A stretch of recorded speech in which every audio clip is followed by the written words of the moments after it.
Scooter Braun just broke the all-time record in Brentwood history. He purchased this masterpiece done by Noah Walker in Brentwood off Mandeville.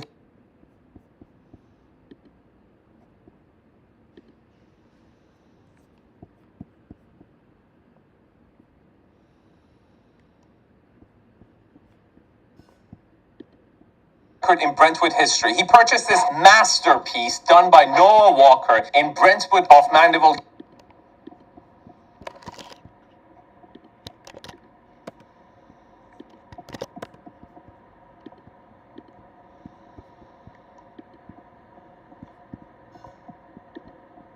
In Brentwood history. He purchased this masterpiece done by Noah Walker in Brentwood off Mandeville.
老师好，同学们好，我们开始上课了。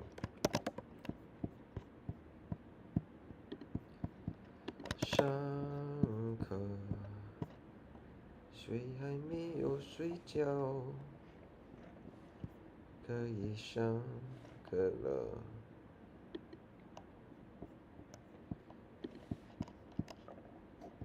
Mr. Ted. Oh, you're alive. Mr. Ted, if you're there, say hi. Wah, sleepy today. God.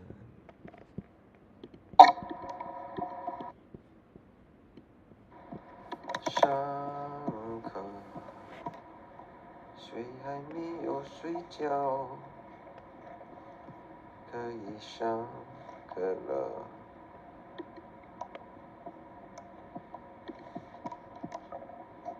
Mr. Ted, oh, you're alive. Mr. Ted, if you did. Mr. Ted. Everybody sleep already. That's the problem, you know? Fucking whole Singapore all sleeping.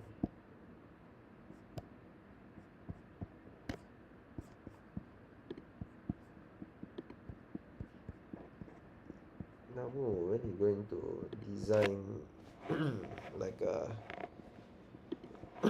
proper piece of land,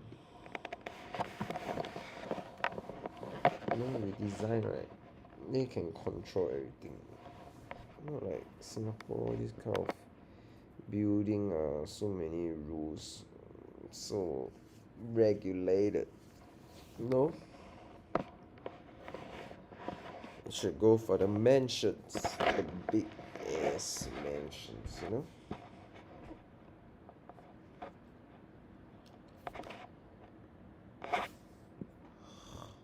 We're waiting. Well, for them to start. You catch some sleep. Wow, later I don't know where I can like class part. Better sleep a bit before he start.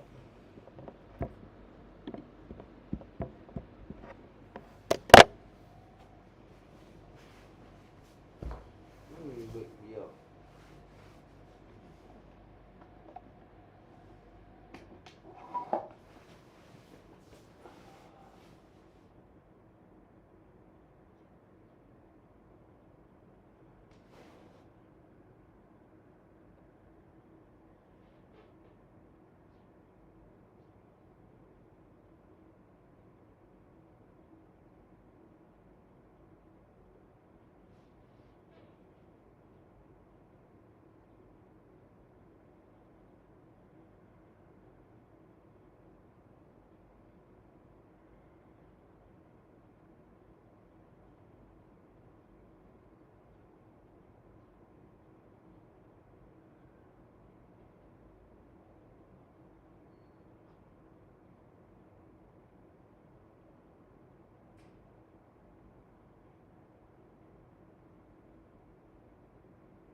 Recording in progress.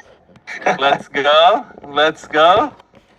We've got a last minute sign up here. Yeah, we got Vitaly in the Lonto. house. Yep, I see him. Ooh, and my gym buddy is here as well. Look at my gym buddy. Victor is here. Awesome. Is everybody coming in?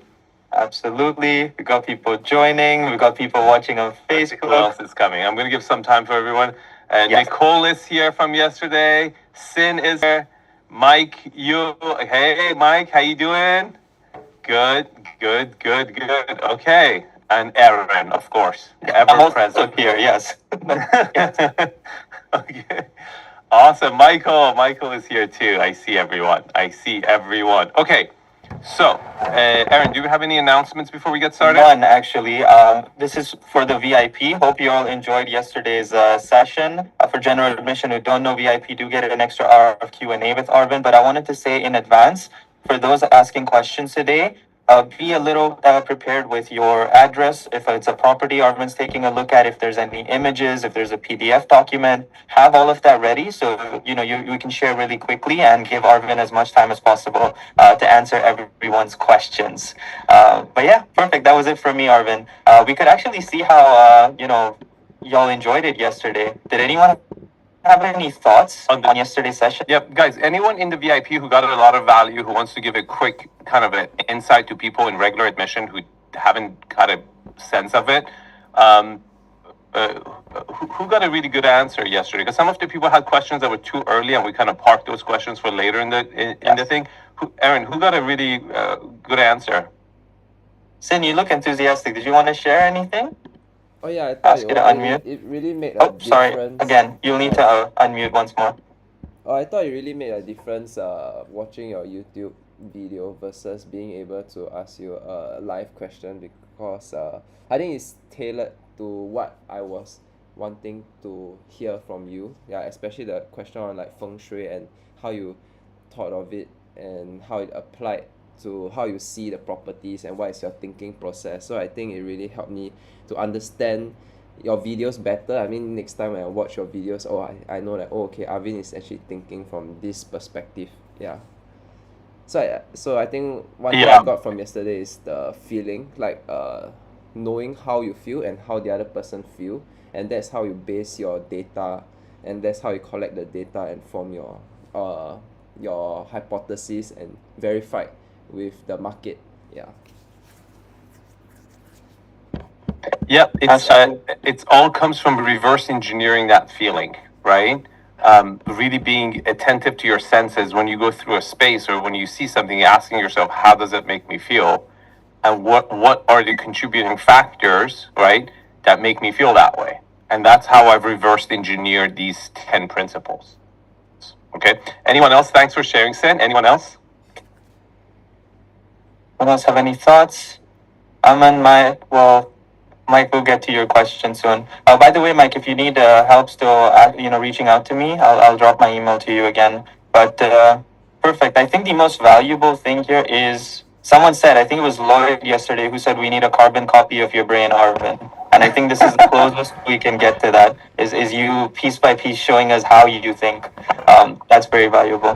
Talking about the VIP experience, yeah, if you want to sign up, it also has a 100% money back guarantee. So I highly recommend joining. And we looked you guys up. Some of you guys, there's some big heavy hitters, Aaron, right? We like to kind of know who joins the VIP and some titans of their own industries in there.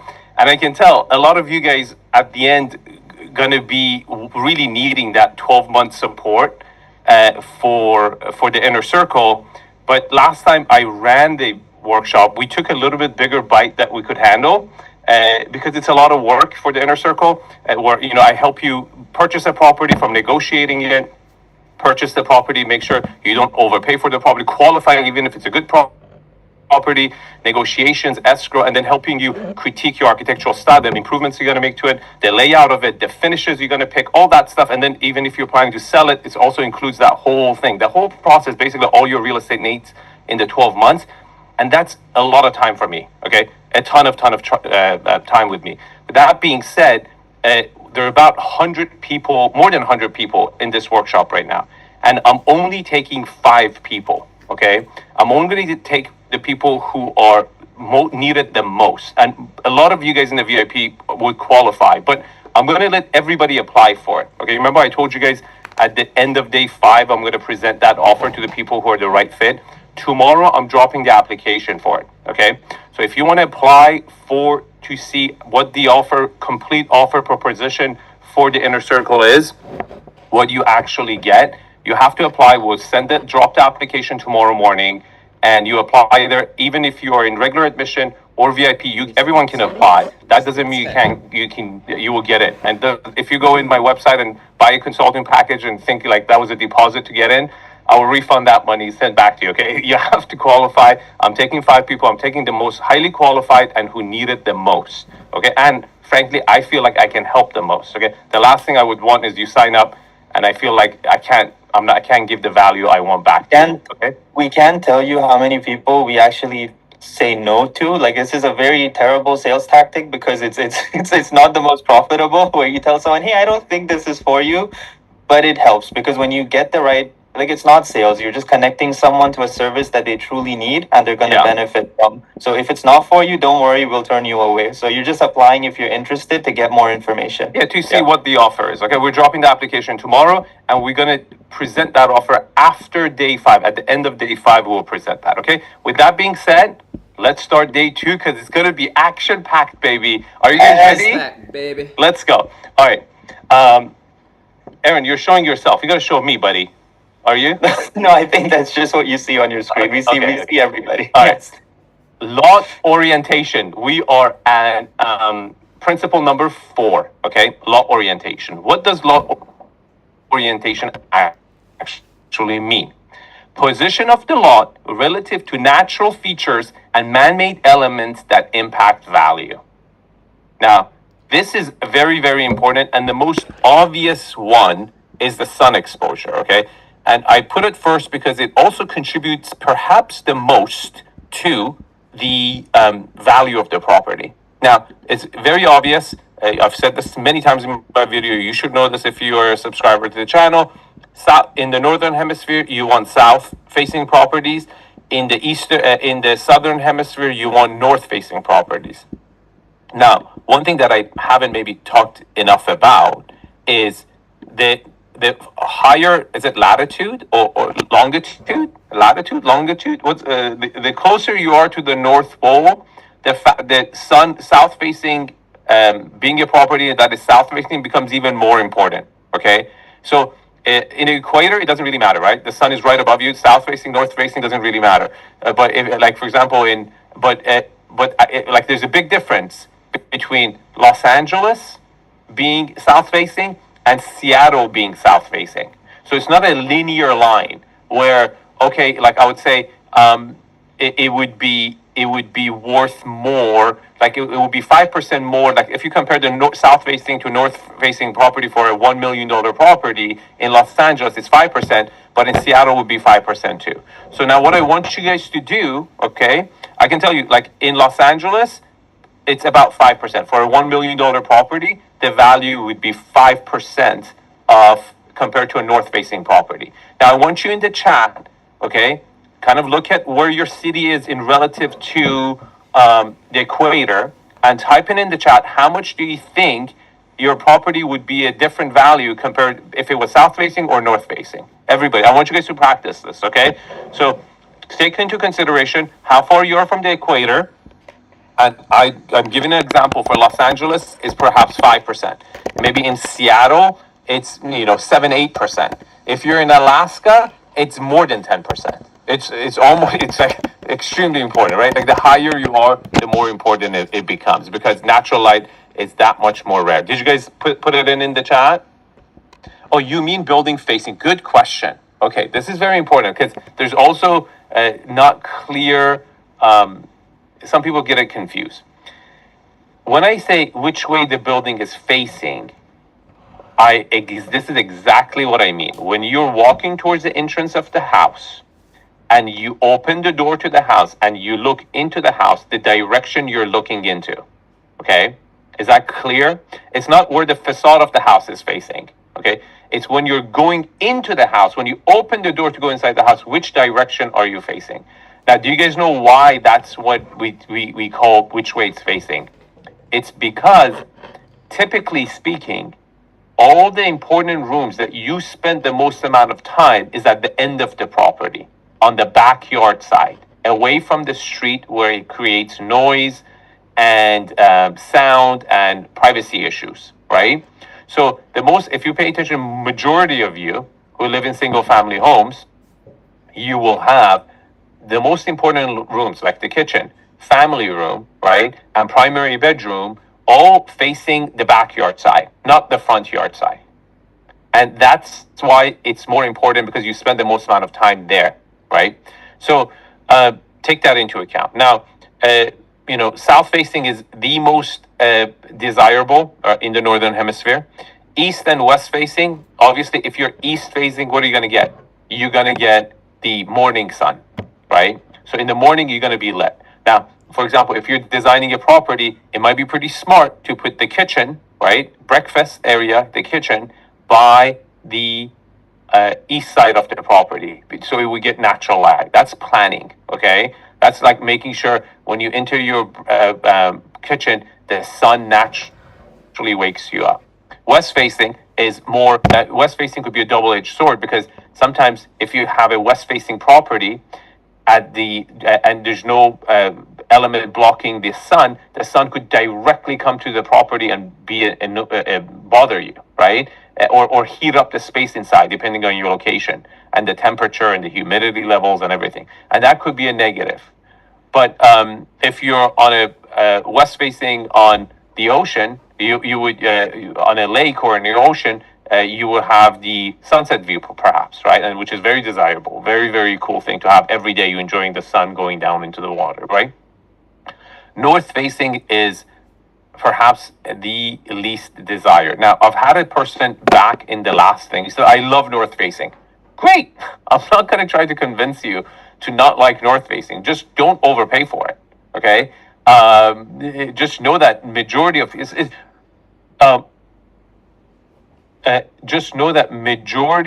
the people would not pay the same amount you are. It's all about statistics and probabilities, okay? I studied industrial engineering and we studied a ton of statistics, a lot of statistics, and I don't actually like statistics at all. It's really annoying, but it's all about what percentage of the people are willing to pay how much? And I can tell you, north-facing majority of people don't want to pay that much. Okay. So that being said, then there's also elements that are important in lot orientation.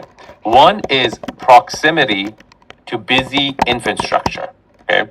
So major roads and highways. I mean, Arvin, just a quick clarification in the chat. One or two people have a question. Wouldn't you want, Meadow asks, wouldn't you want your backyard to be south facing? I think Hazel's confused as well. Sin asks, why is north not desired? because you don't get as much natural light. The way the Earth is tilted around its axis, okay, it's not a complete axis. The way it faces there's a deviation of the central axis of Earth, and the way the sun hits it is different. So you will get more natural light coming into your property. Typically speaking, good thing you're asking this question because I think people know this, and obviously there's some people who don't. More light is better. Okay, more natural light is better. If the light is coming from the south, okay, you will have the longest amount of light inside the house, right? You will have the morning till the evening sun. Okay, it's just the way it's positioned. Okay, the way the Earth turns, and if the light is you're south facing, you're gonna have the most amount of exposure during the most amount of hours during the day.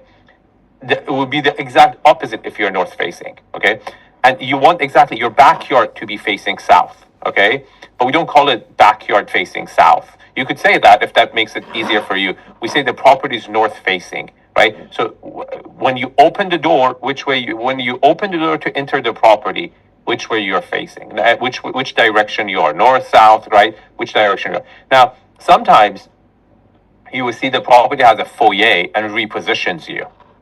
Okay, then you want to take the reposition direction, or the majority of the rooms that are opening in that particular direction. Like for example, L-shaped homes, okay, get two different direction. Okay, I have a corner lot property that not this one, another property I have, and it gets south and east, right? So you get different type of light coming in at different parts of the property, but majority of the house is east facing.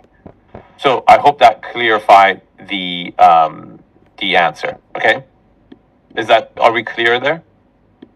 Okay, good, everyone. Okay, amazing. Also, just to know, whatever Arvin shares, when he shares the screen, we will share that with you at the end of the session, just like yesterday. Arvin, if you wanna, are you planning to share? I'm not sharing. Okay, go ahead. I'm sorry, guys. Sorry, I'm looking at it myself, and I'm thinking I'm sharing it. Okay, everyone can see this, right? Yeah. Okay. So yes. The south facing ideal for natural light. East and west facing. Okay, so sunset or sunrise. North facing least desired. Okay, now if you're growing mushrooms, you might want north facing. Okay, so you're not gonna get that much natural light coming. Okay, now proximity to busy infrastructure. Okay, major roads and highways. It's an obvious no. Okay, but it's not just the noise. There's also people who are very sensitive to pollutants produced by cars, right? The stuff coming out of the exhaust and settling down in the air by the weight that they have to the proximity of the highway, and your kids are playing there, your kids are touching the floor, putting it in their mouth, and they're getting the exhaust from all these cars that are constantly going by into their mouth. So it's not just the noise, it's also the pollution, it's highly undesirable. So when you get a really good deal, a big house with a big backyard, and you're like, oh my God, this is a good deal, it's not a good deal. Okay, if it's back to the highway. You're thinking, you're not crediting the fact that it's behind the highway as much as you should. And initially you're like, oh, I'm fine with it, okay? But you should just know that other people are not fine with it. Now, also airport, railroads, and ports. Now, I'll tell a funny story. I think one of the comments yesterday was that tell more stories and kind of, so I'm going to try to incorporate a little bit more stories and a little less lecture. I get invited to a lot of homes. Okay, my friends in LA have a network of friends, me, my wife, and I get invited to homes, especially when they renovate their homes, or before they renovate their homes, or after they purchase a property. they want to know what I think. Okay, and these are close friends, and the last thing I want to do is go and critique a friend's home after they spent shitload of money on it, right? It's like, please don't ask me to do that. Like, I don't like, that's such a rude thing to do, right? Like, your housewarming party and just, pop their balloon. But this friend insisted, and he bought like a $4 or $5 million house in Studio City. And we went over to their house, and he's like, Arvin, critique the house. I'm like, I'm not doing it, man. Come on, please. Don't. He's like, no, I want to know what's really bad. I was like, it's great. Don't worry about it. Anyways, I talk him out of it. And then we're sitting outside, huge backyard. And he's like, I think I got a really good deal. And I'm like, yeah, for that price, seems like you did get a good deal, actually. And as we were talking, like having tea, I just hear like a 737 Southwest jet just flew right above our head, okay? Like, I look at him, and he looks at me, and I'm like, did you know about this? He's like, no. The time I saw the house, I just came in and out, and there's no airplanes flying over it. And I'm like, you probably paid them fair market value. You didn't get a really good deal, right? So you really got to understand. That's why, like, one of the things I do is I zoom out, okay, and look at where the airports are, where the train stations are, where the even bus stops are, where's the metro station, right? Like, you really have to zoom out and see stuff like to make sure you're not. There's real estate agents are, I would say, not really clever in really recommending a good home or knowing any of these principles. You would know after this course more than your real estate agent. I'll guarantee it. Okay, 100%. But they're very clever into convincing you to buy and showing you the property at times that will have the least amount of chances of you not buying it. Even your buyer's agent. Okay, your buyer's agent would do that. Okay, your buyer's agent is not going to get paid unless you transact. And if that means to making sure they schedule the showing during the time that this north-facing property gets the most amount of light on purpose, so you won't realize it's a dark property because you don't bust out your compass when you enter the door to see which way the property is directed, they will do that. I'll promise you. Okay, real estate agents is a binary business. You do not make money if you don't sell. You have to sell.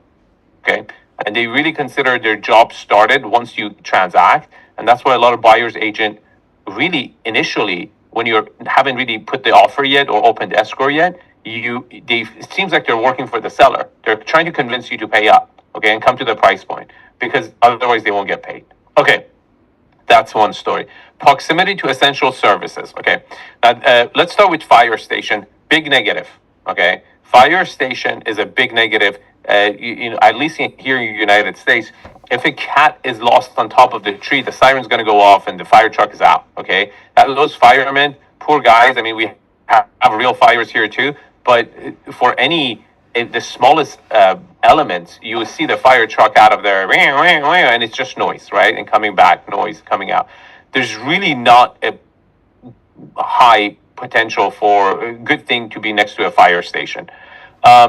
City Hall, not as bad, but also annoying. There's just a lot of traffic, right? People applying for permits. A lot of times there are courthouses right next to the City Hall as well, where, people getting sued, or you have, court dates and lawyers, people with briefcases going in and out, okay? Police station is definitely better than fire station, okay? And typically police cars are normally in patrol, and you don't see them going out of the police station with sirens on. So it doesn't create as much noise to your surrounding. You're like, how do you know this shit, huh? Like, who the hell even thinks about this stuff?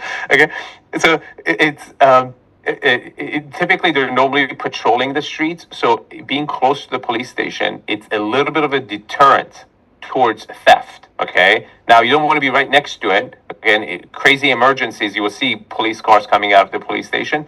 So it's not as bad as a fire station, but prisons are not good. Okay, not the fact that like we have that many prison breaks, but just optically being close to a prison is, it's not.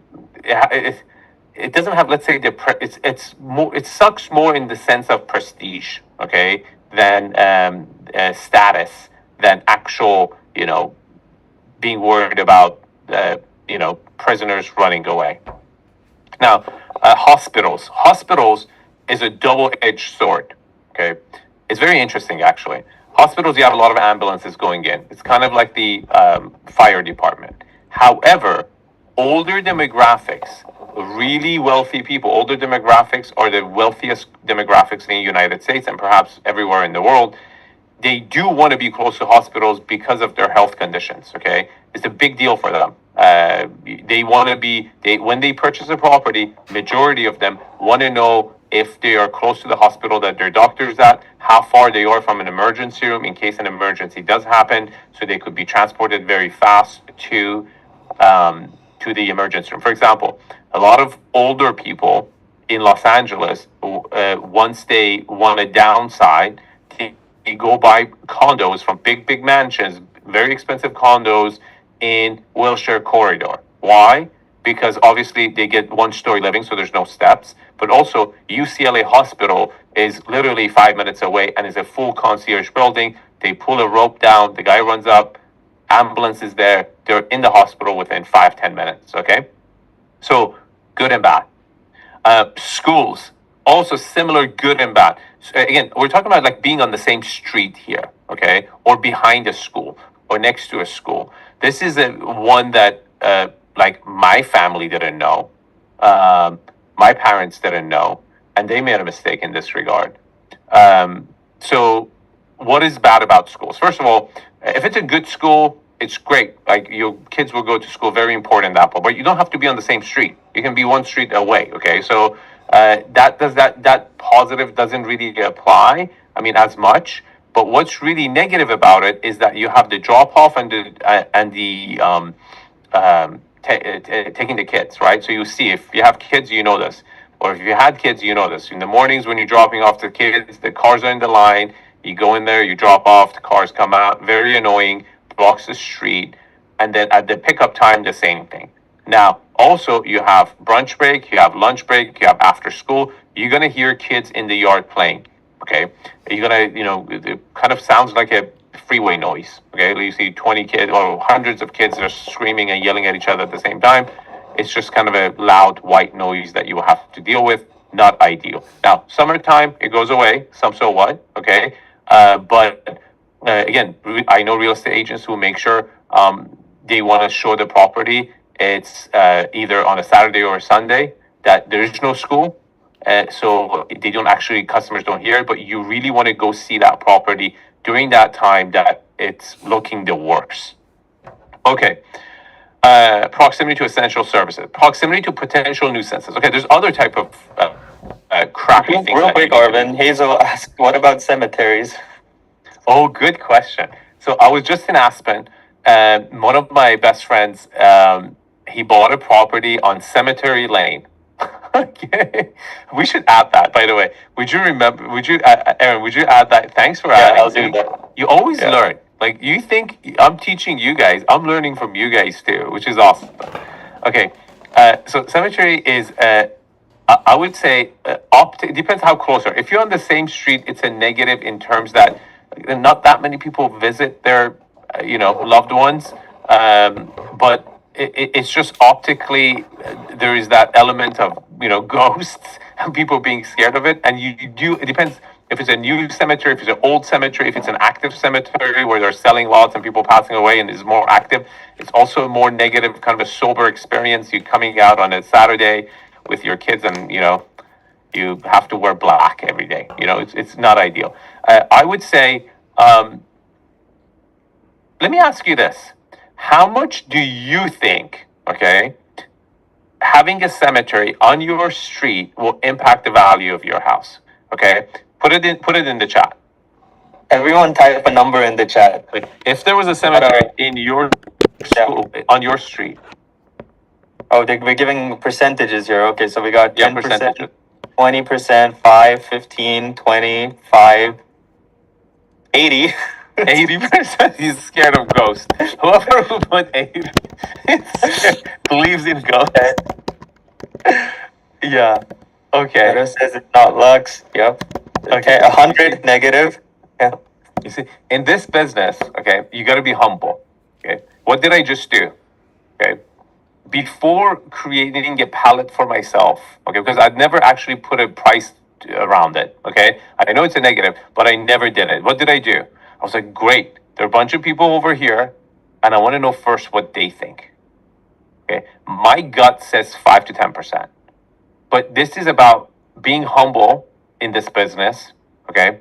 Not thinking you know more than anybody else, okay? That's when you lose your shit. That's when you lose your pants. That's when you go bankrupt. When developers get cocky. When house flippers think they know better than because they've made money on their first flip when the market was going up. Everybody makes money when the market goes up.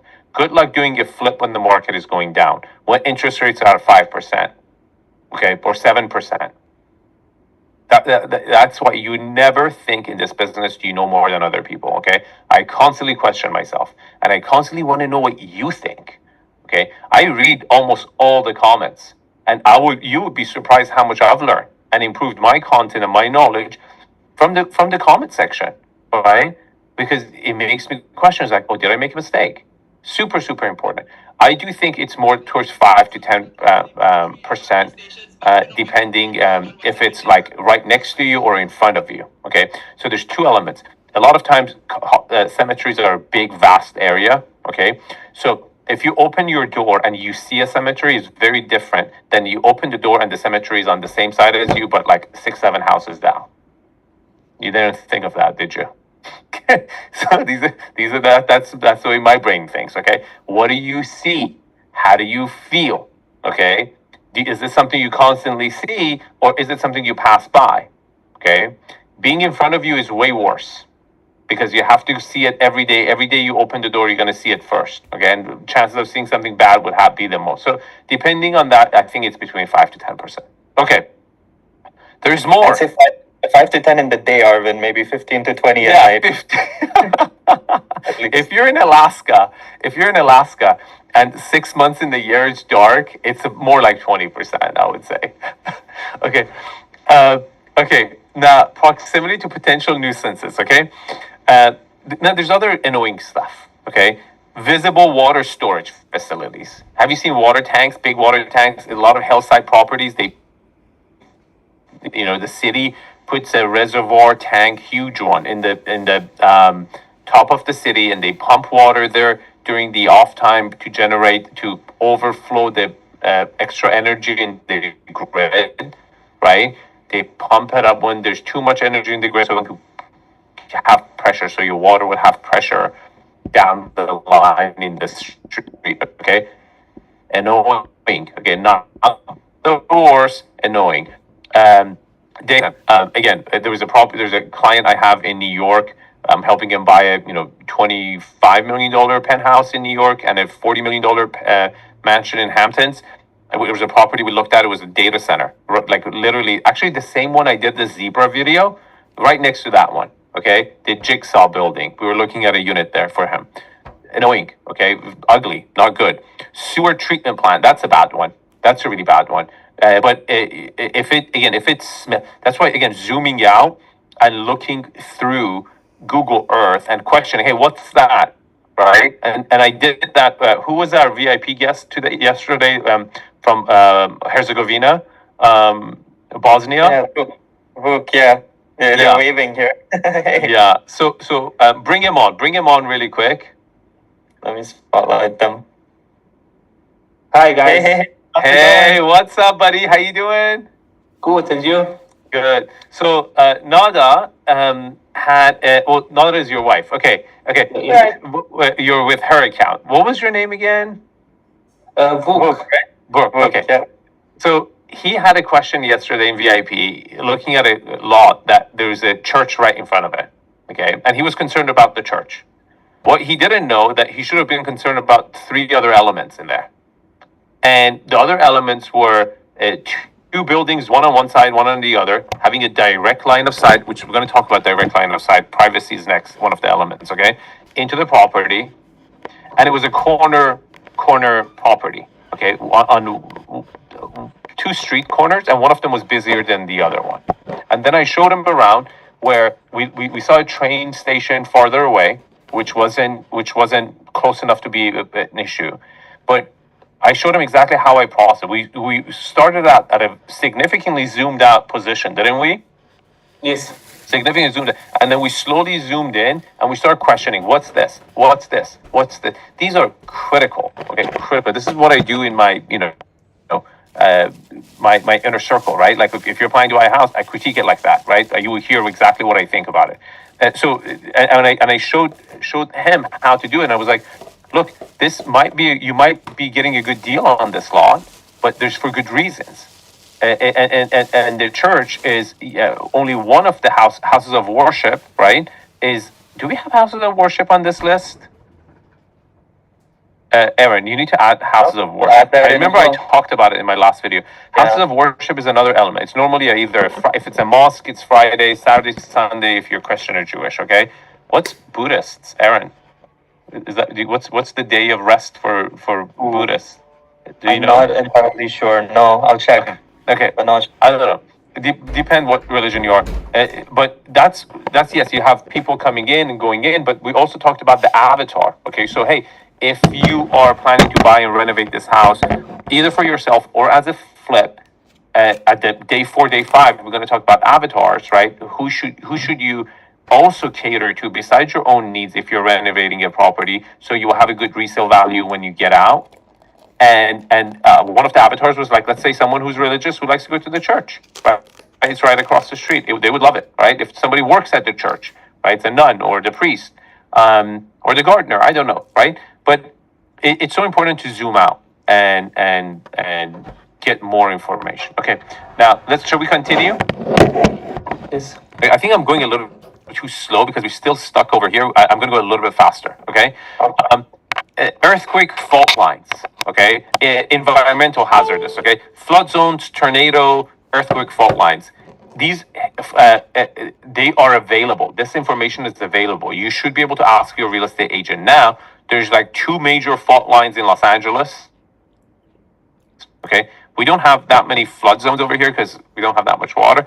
But there are parts of the country that are, for example, I know North Carolina, Raleigh, North Carolina has a major flood zone. 20-year floods, 50-year floods, 100-year floods happen, and are significant. Now, there are certain things that you cannot avoid. Okay, if you're planning to live in a city, but you can actually see where the fault line is, and you could actually think about how significant it is, if there was damages previously to the property, and make sure you don't overpay with that. Okay, but you should really focus on all of this stuff. Okay, let's jump into privacy. Okay, are you guys ready for privacy? Say yes. Okay, see thumbs up. Okay. Yes, okay, we're ready. Thumbs up. Okay. All right. Okay. Privacy. Gated community. Added layer of privacy and security. It's obvious. Okay. And it becomes more relevant in cities like Los Angeles, where there's a lot of celebrities, right? But also think of it as for buildings, because some of you guys might be living in a building. Is it a guarded building? Or not? Like, do you have a concierge at the bottom? Do you have a doorman at the bottom, or you don't? Okay, big difference. Big difference. Okay, they are single ladies in big metropolitan cities that live by themselves, and they will not go rent a property or purchase a property that doesn't have a doorman. Why? Because they don't want somebody to follow them back home, God forbid, and follow them into the unit. They want a doorman to make sure they know everyone, all the residents, and if there's a stranger, they will keep them at the door and make sure they do not. So huge element. Okay, that's very important. Direct line of sight. For this one, I'm going to tell you guys a very quick story of my first consulting client. Okay. When I started consulting, it was like I told my wife, "Hey, I want to do consulting." She's like, "Yeah, it will be fun," and I think I pitched it in one of my videos, and I got a call right away or an email right away. It's a very big family office that you guys would know who owns the family. Most of you guys would know if you're in the you would know who the family office is, and part of their family office billionaire family office. They part of their portfolio they will lend. Okay, hard money lend to developers. And guess what project they were lending on? They were trying to underwrite a project on a property that we know is right here. Here we go. Okay, now I'm going to share this with you guys. Hold on, not this one. Next, okay. Are you guys ready? Let's see it. Do you guys know this house? I'll give you a clue, and this has a video on it. Have you seen this house? Have you seen the video of this house? Okay, so this is a project done by Noble Nir LA. says yes. It was listed for $44 million, okay? And it had, this family office wanted to do a wraparound loan on this, meaning they would pay off all the other debt, it had a lot of different debt, give a wraparound loan for $24 million on this property. And they reached out to me. Their family office, the individuals were like, yeah, this is a great deal. We can give a $24 million loan on it. But the owner was a fan. Again, a lot of you guys think billionaires don't watch YouTube. They do. Okay. I wouldn't be surprised if there's at least one in this workshop today in the VIP. Okay. I'm pretty sure there's actually one. And then they don't watch YouTube, but they do. They're just regular folks. Okay. Billionaires are just like the rest of us. There's no difference. Okay. It's just a lot of them were becoming rich doesn't change your behavior of what you like to watch or food you like to eat. You don't become a different person. Okay. He was a fan of the channel. He's asked his coordinator to reach out to me, and I gave him. They reached out. I was like, hey, we want to give it $24 million. We want a price evaluation on this. Okay, Miro, this is interesting for you from the VIP. You're looking for possible price evaluation on your property. Okay, and this is another property. So. And luckily, this is it was so easy for me because I know this property extremely well. So I decided, so it was an 8741 St. Ives. I'm going to now share this one to show you 874, was it 9 or 1? St. Ives. Yes, here we go. Okay, now I'm going to share this with you guys. This is important, guys. Thanks, Nir. Nir says 8741. Yeah. I was responding to a message, so I didn't listen. Okay. Good, Nir. That was a test. You passed. Okay. Here's the property. Okay. They reached out and asked for a valuation on this. Now, it's completely overpriced, but one of the elements that contributed that you would never see in the picture that I showed you is this building. At the top 2 levels, they have a direct line of sight into this property. Enes never showed you that one. Okay, so how would you think that would affect its value? Now, there's other elements. Okay, it has it's very vertical. The base square footage is really small. The garage is not that good. There's a ton of elements. The finishes are amazing, especially for a bachelor. And Noble LA I consider him actually one of the best developers, and I wish him a lot of luck, right? But I give him 2 prices, right? There's different prices evaluating a property, right? And I'm just using this also teaching you guys about how property valuation works. First is what's the auction price? You got to think about that, okay? You don't know how the economy is going to go. How much would this property sell at an auction? And my valuation for this property was around $17 to $18 million in auction.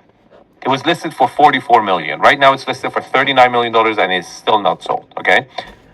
And 17 to $19 million. And I thought fair market value, if someone is really falls in love with it and wants to go pay completely over the top, will pay somewhere between 24 to 26 million. And they were about to give a loan on this property for $24 million. Okay, there's no buffer in that. Meaning, that's my valuation of the property. Okay, meaning they were about to give a loan to value, 100% loan on the property. Super risky thing. Okay, so but there's another way of evaluating the property as well. The other way of evaluating the property is like how much the seller is in trouble for. Okay, and I love Noble. I've met him before. He's a gentleman. I hope his business thrives. I really do. Okay, I think he's one of the better ones. I hope he does. And I have some good news. He actually sold one of his properties that I was trying to find a buyer for, which I'm going to share with you guys too. This is important information. But he said, so how much do you think? Is he in trouble? The other question they had was that, is he in trouble? Okay, is he stressed? And I said, yes, he is stressed. Okay, he's on some sort of a stress, and because I'm going to share this page with you guys. Are you guys following? Okay, because guess what? He also hasn't sold this property, which I have a video on this one. Okay, and this property also in auction. Expanded. Only see the file explorer. You'll have to Sorry. share the open image file. Yeah. Okay.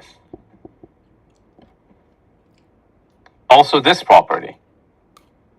Okay, and this is listed now for, I want to say $33 million, and I valued it the same. I said I think in auction it will sell somewhere around 18. If someone falls in love with it and buys it, it will probably pay 22 to 24 million for it. And again, these properties are both highly over leveraged already. Okay, highly over leveraged. And I told them the first property Noble is going to sell is going to be this property. This is a property he's parked. Okay, and the funny thing is, this property sold 2 days ago. Okay, and I was trying to find a buyer for this property because I knew this would sell. Okay, this property that he had bought with his investors and he had parked. So when he proceeds, developers have this. They have multiple projects. Okay, one is on the making. They bought with the last one. They purchase another one while they're getting the permits of this one. With the proceeds of this one, they will fix this one. This property only had a $10 million loan on it, and it was listed for $22 million, and it had previously sold for $17 million. And I told him, this property is probably going to sell immediately. He's going to lower the price because there's the only property that he owns that there is meat on the bone. Okay, so he's going, because the other ones he can't even lower the price. If he lowers the price, he won't make any profit and possibly even lose money. So he has to sell this one, okay, to make sure he can pay the hard money loans on the other property he has. Okay, so then how do you negotiate this property? You see, so this is the level of due diligence. This is the level of strategic purchasing. It comes when you do your research for finding good deals in residential real estate. Okay, I was with an individual from Inner Circle that is a current member. If you guys join the Inner Circle, you'll meet him. Okay, big family office in LA. Big family office. Okay, they already own a great portfolio of properties. We were supposed to go see this property possibly in 2 weeks from now to purchase it, and somebody took it right out of our nose. We were just chatting yesterday and talking like damn, like he was shocked that like I was spot on both the price that it sold for and how good of a deal it was. Right, this was a great deal because the property before this, I'm posting the video on. Okay, I'm posting a video on Friday that it's called the Crown Jewel of Bel Air. There's a property right behind this property on the ridge back that sold for 92.8 million. And if you can buy this for 17, you can definitely sell this for around 60-70 million. Okay, so there's it's a good parcel of land with great views, and it has a lot of upside to it. Okay, so that was Light of Sight. Okay, now let's continue with the rest of the presentation. Okay, everybody's on? Are we back? You see it? Yes. Okay, so direct line of sight has a big impact. Okay, I'm going to go a little faster. Oh my God, I only have 12 minutes. Okay, noise exposure. there's two types of noise, okay? Street noise, bad. Also your neighbor knows, okay? So your neighbor knows if they're having a barbecue, cooking some hot dogs, how much noise you will hear, okay? Lot elevation. Is your property elevated from the street? That's typically a good thing, okay? If it doesn't like let's say 10% of your lot is to a private driveway that goes up, but 90% of it is flat once it gets up there, and your property is sitting above all the properties around it, that's a good thing. So the fact that your lot has a slight slope and it's not completely flat is a good thing in that case because it gives you a higher elevation, okay? Setbacks and distances. More space between homes equals more privacy, okay? Very, very simple. Fencing and landscaping. So that fencing and landscaping, if it already has that, okay? But it's also a way to, in day 5, we're going to talk about the same thing. How you can use fencing and landscaping to change the principal, the privacy principal score, right? Because if you're very close to your neighbor, and I can, let me actually give you guys another example. Let me show you guys this property because this is going to really help you guys. This is a good example for how, guys, I might have to go over today. Is that okay? Everyone is okay if I go a little bit over? Okay. Have everyone's permission. Okay. Do you guys know whose house this is? Do you guys know whose house is this? It's one of my houses. Okay, so look at this. It's a corner lot, okay, on a busy street. Now, it has a fence, but it's not hedged, right? So one of the ways that you can fix this, which when I bought it, I knew this was a negative, but I had a solution for it, okay? The property is 5 feet above the ground level. So it's exactly what I told you. This U-shaped driveway is slightly sloped up. So if you're walking here, you don't have a direct line of sight into the unit. Your eye level will come to where the window starts, okay? And if I hedge this, okay, I would completely eliminate the line of sight and I will reduce the noise from the street.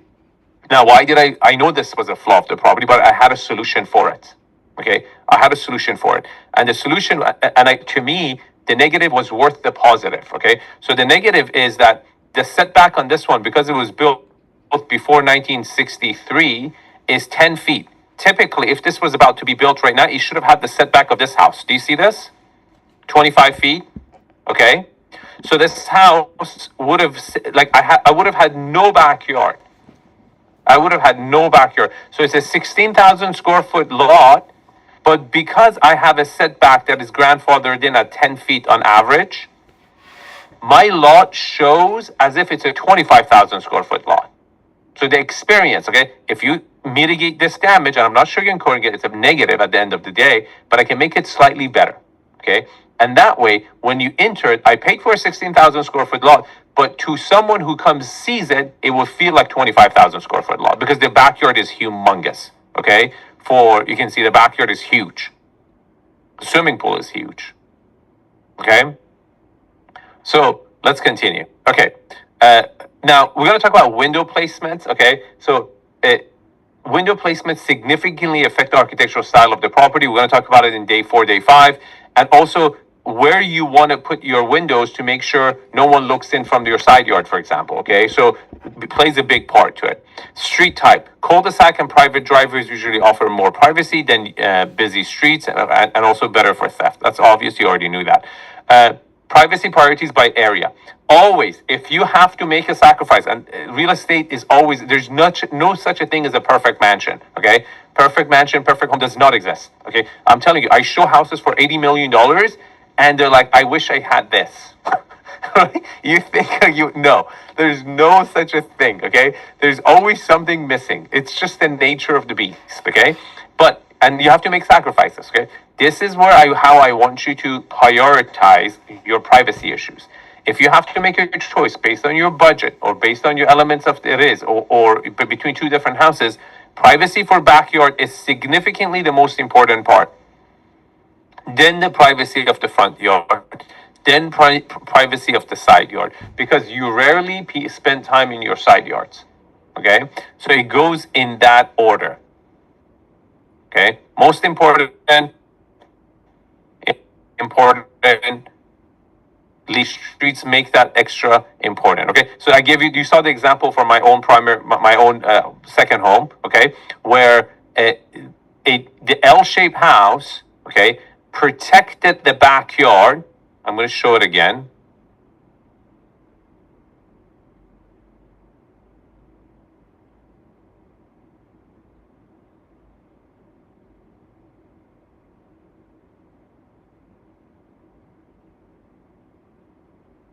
You see, the like again, we're going to talk about what architectural style would be the best for that lot with that dimensions. Okay, they all work together. Okay, it's all part of the same deal. This shape, because this is this busy street. Now, this is a cul-de-sac street. This is a very good street. This is one of the best streets in Woodland Hills, in fact. Okay, so the L-shaped house really helps to both have the south exposure on this wing, east exposure on this wing, and then you have a much bigger backyard that is protected by all these. The house itself is blocking the noise and everything. Okay, so if you're building your dream home, okay, this is what the stuff you want to take on. Not just noise, right? How the sun moves. There's so many moving parts, right, that you have to consider, and you have to prioritize which ones are the most. That's why I tell you guys to do your homework, because by critiquing homes over and over and over, you start developing, okay, if this is this, then this is a 5. If that one was a 7, I need to go adjust it. It wasn't a 5, it's a 6, right? If you don't do this, okay, you will only understand this in the conceptual matter, okay, and you won't be able to apply it. And that's why I asked you guys to do your homework, because if at the end of this course, you want to do everything yourself, which you should be able to if you do your homework, you need to learn these skills by practicing, okay? So, okay, let's go to the next one. That's a very important point, by the way. Just want to add, I don't know how familiar y'all are with chess. I know, Arvin, you like it, but it's the same concept. Arvin, for example, like, let's say he knows how the pieces move, I know how the pieces move, but there's a huge gap between like me figuring out like what one thing does by itself, and say someone like an expert, Arvin essentially being a grandmaster in real estate, being able to see all the possible combinations and outcomes at the same time, the millions of interactions that can take place on that board. That's why you have to practice. You could have the same information on paper, but you don't know how to put it all together unless you practice. Go ahead, Arvin. 100%. I couldn't have said it better. Thank you. Okay, let's talk about views. This is the fun part, okay? This is the fun part. I'm going to play a video, okay? And don't make fun of me. Well, you say that, it makes us want to, but okay. Hold on. Okay. Stop sharing. And now, let me move this to the screen. Share this one. Okay. I'm gonna. The video, just make sure to optimize for video, yeah? Oh, yeah. Hold Won't play smoothly. And share sound. Yes. Optimize for video and share sound. You got Perfect. it. See, that's why I have Aaron for. Okay. Okay, here we go. Top 10 most expensive views. Okay. First of all, you're like, Arvin, I didn't know you color your hair. Okay. I want to get a Just for Men sponsor, dude. If I don't get a Just for Men sponsor, I'm gonna launch my own product line. Okay, because the top 10 most expensive views, from the least expensive to the most expensive. Number 10, a light well view. Okay, let's pause it right there. Okay, so on your notebook, you don't have access to your notebook right now. Okay, but this is the worst. This is the worst scenario. Look at this. Okay, this is a view. Some houses have this. Don't laugh. Okay. You might have a better view than this, but some houses only have this view, okay? You look into a light well, okay? This is the least desirable type of view, okay? Next. Imagine a wall and light coming from the top. Number 9, another building right across the street. You're like, Arvin, that's not bad. Well, I picked a photo for retention purposes. It's Paris, okay? The building in front of you might be very, very close, okay? And ugly, depending on the width of the street. Like, when I lived in Madrid, on one of the exposure of the house. Literally, like, it felt like if you stick your hand out, you could, put your hand in the neighbor's bedroom, right? You were literally next to each other. Like you could hear people having sex at nighttime. It was crazy close. Okay, so so that's not good. Okay, now it looks good in this picture, but looking into another house directly, it's really not a view. Okay, it's the second worst, I would say. Number 8, a peekaboo view. Imagine you got two buildings and in between you see a river or a So park. I'll give you guys an example of a peekaboo view. I bought the first property I ever bought was a condo in Boston, in Back Bay. Okay, and it got me so excited because the description, I was stupid enough to read descriptions at that point, but it said partial river view. Okay, and it was literally a gap between two buildings. Okay, and there was a line of river. So I had partial Charles River view from my 2-bedroom 690 square foot condo in Boston, and I was so proud of it. So that's like it's getting a little bit better now.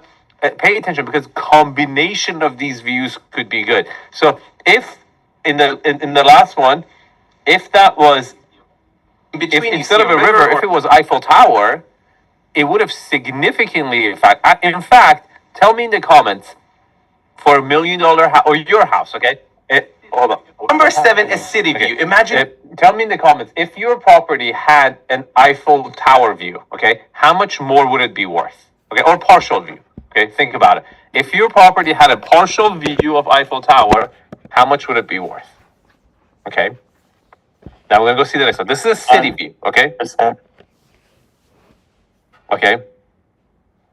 Are you guys ready for city view? Okay. City view this is exactly what you see, okay? You see a bunch of high rises, you're kind of in it, okay? You see a bunch of high rises, or you're maybe above an elevation like in Los Angeles, but there's no focal point. You got it? So you could be in it like a big, very busy city like Mumbai, or let's say New York, for example, and you're in the mix. Okay, so you see high rises of all shapes. You're not really towering over them. There's no focal point. You just see a bunch of stuff. It's good. It's interactive. It engages you. And same with Los Angeles. Like, let's say there's some views that it just looks at a flat field and you just see the city. There's nothing, there's no monument there. There's no focal point. Okay, that's the next one. You're in a skyscraper and you can see other skyscrapers around you. Number 6, a park or a plaza Park view. view. Number Okay? Depends. Again, you're like, Arvin, Central Park view is one of the most expensive views in New York. I know, but I'm talking about globally. Okay, we're rating it on a global scale. Depends what park you have, right? With also which direction.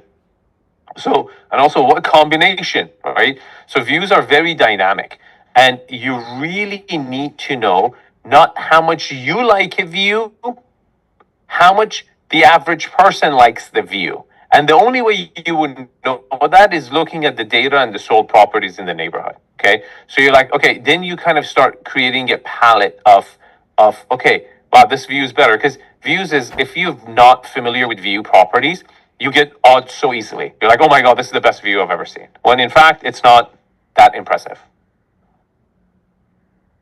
Number 5, a mountain range with cute little houses like Amalfi Coast. Number 4, a downtown view. Imagine flat plains and a bunch of skyscrapers next to each other. Why is this more valuable? Because it's a city view with a focal point. You see what I'm saying? You have a focal points, something that draws your attention in when we're talking about views is very significant. Like the Mumbai video I did for the apartment in Mumbai recently didn't have a focal point. There was a lot of buildings. There was like a city view with partial ocean view. Okay, and the ocean was not good. So like how good that would be. Again, you have to understand within the context of that city how desirable that view is and what combination of elements it has that would be more significant than other properties in that city. Okay, so let's see the next one. Number 3, Now, dead front on ocean view has view. two levels. If you're literally on the water, or you're stepped back a little bit of the water, so you see a little bit of land before you see the ocean. If you're dead on the water, not as valuable.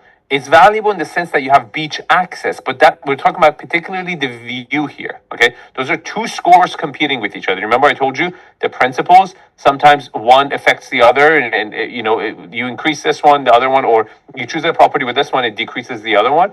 Prime example. Okay, front row ocean view is not as valuable to me. That a little bit step back because the ground gives perspective to the ocean view, and you can see from distance you can see the waves break. Okay, so more pleasant. Now there's an element of also day and night, what you can see during the day, what you can see at nighttime. Front row ocean view at nighttime, it's pitch black. Okay, there's nothing to see there, except for if you're in America, 4th of July, you might see some fireworks. Okay, that's about it. So it's not as desirable. Okay. Number 2 is Queen Necklace view. Half ocean, half coastline. That's better So because did it's you more guys see that one? interactive at nighttime. Okay, so that Number one, let me actually put it in. Eiffel Tower. Now I have a question. Floricultural monument, like right now. The algorithm is just. Did you know? Number 1. So this view That's in better Los because- Angeles is the best view. Okay. Now some people might disagree with me, but they're wrong. Okay. Why does it keep playing by itself? At nighttime. Number 1 most expensive. For the fact that you Interactive can at see night. the waves break, okay, you can see the people on the beach, you can see the city at nighttime, and the ocean and One most everything else at expensive view? daytime is But the before most. We call it the Queen Necklace view, okay. And also another element that is super important is your proximity to the view, to the focal point of the view. Very different. A ton of people think when you go really high up, okay, where you have this kind of far away panoramic view is better. It's not. It's really not. It's because everything is so small and it's out of touch. Okay. A view that is closer to the action is more engaging. Okay. Everything just from far distance, it becomes a lot more insignificant. As to when you're closer to the view, it becomes a lot more significant. I tell you that. Did you know that if you don't like or comment, the algorithm is just not going to show my videos to you? So please do that right now. The most expensive view is a naturally occurring, man-made, or historic cultural monument like the Eiffel Tower. But wait, look, all these views are not equal. For example, Hollywood sign is not the same as Eiffel Tower. Now I have a question for you. Which combination of these views do you think is the most expensive? Okay. And follow And my that's that, channel. okay. Top 10. Another element I want to go over. Okay, this is teaching you guys by showing this. I just critiqued this video coming up. It's an NS video. It is the what's it called? The property he just said iconic. Okay, it's like this iconic modern house. He just posted it yesterday. I already critiqued it. It's in edit. But I want you to pay attention over here. Okay, see if you can spot that flaw. Okay, let's do that. Okay, I'm gonna play like 3-4 minutes of this video for you. Pay attention.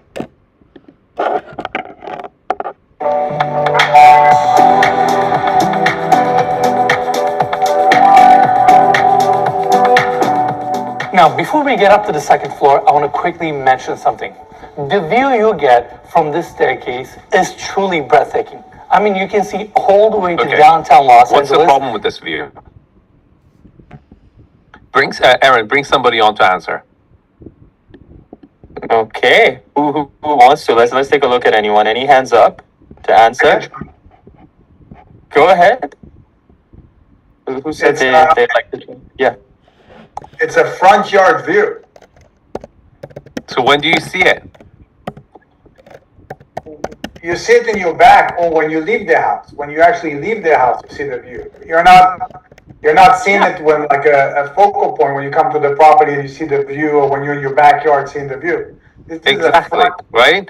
It's the view that you see after you're leaving the property. Like, how significant is that? Okay. Now I'm gonna ask someone else to answer the next question. Okay. There's two elements with this, and they're like pitching this property as one of the NS is pitching it at least as one of the most valuable view properties out there. Okay.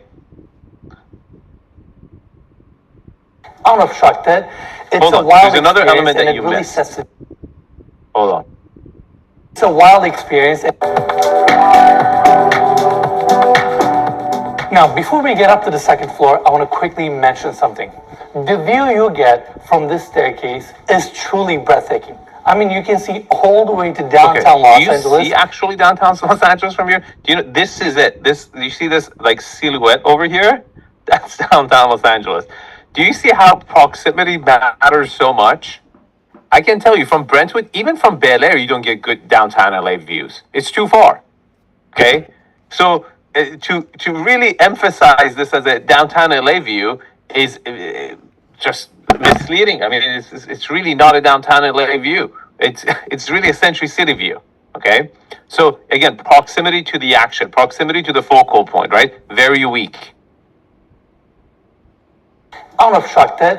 It's a wild experience, and it really sets the tone before you get up to the second floor.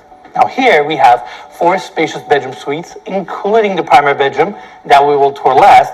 And given that this one was situated on a hillside, it makes each one of these rooms uniquely positioned, and I'll do my best to cover all of them. Now, the door behind me, even though it looks like an interior door, actually opens up to your elevator. Here we have the first guest suite with its own seating area positioned towards the back of the property. Oh my I God. don't know. It's pretty iconic. This is very iconic. Okay. So another huge element, okay, when it comes to view, how many of your rooms, bedrooms, living spaces actually gets a view? Okay. It's not having the view. Okay. What amount of openings, square footage, right? Like there's like properties I've done, they say, oh, it's an ocean view property. Yeah. Only the primary bedroom gets an ocean view. And portion of your breakfast nook. The rest of the property is looking at something else. Okay, so this property, 2 of the bedrooms out of the 4 bedrooms, your kid's bedroom, they get to watch the rocks. Okay, it's like it's a negative view. This is like like an eyesore. It's not even neutral. You know what I mean? It's a major negative. So it's not just having a view. What percentage of your property can enjoy the view? Okay, is that clear?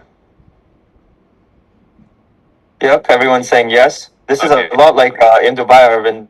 A lot of apartments and properties advertise a view of the world's tallest tower, because it is the world's tallest tower. So you get all. It's can see it really from far anywhere. away. Exactly. So guys, first of all, I like to see that you guys are getting your spouses involved. You know, I say marriage relationships is like a car. Your front wheel has to move with the back wheel. Okay, if one goes fast, the other goes slow, things are gonna hit the fan. Okay, the car is gonna fall apart. So get your spouse, get your significant other involved now. Okay, so in 5 days from now, you're gonna be so farther ahead from them as far as your knowledge about the what you know and what they don't know.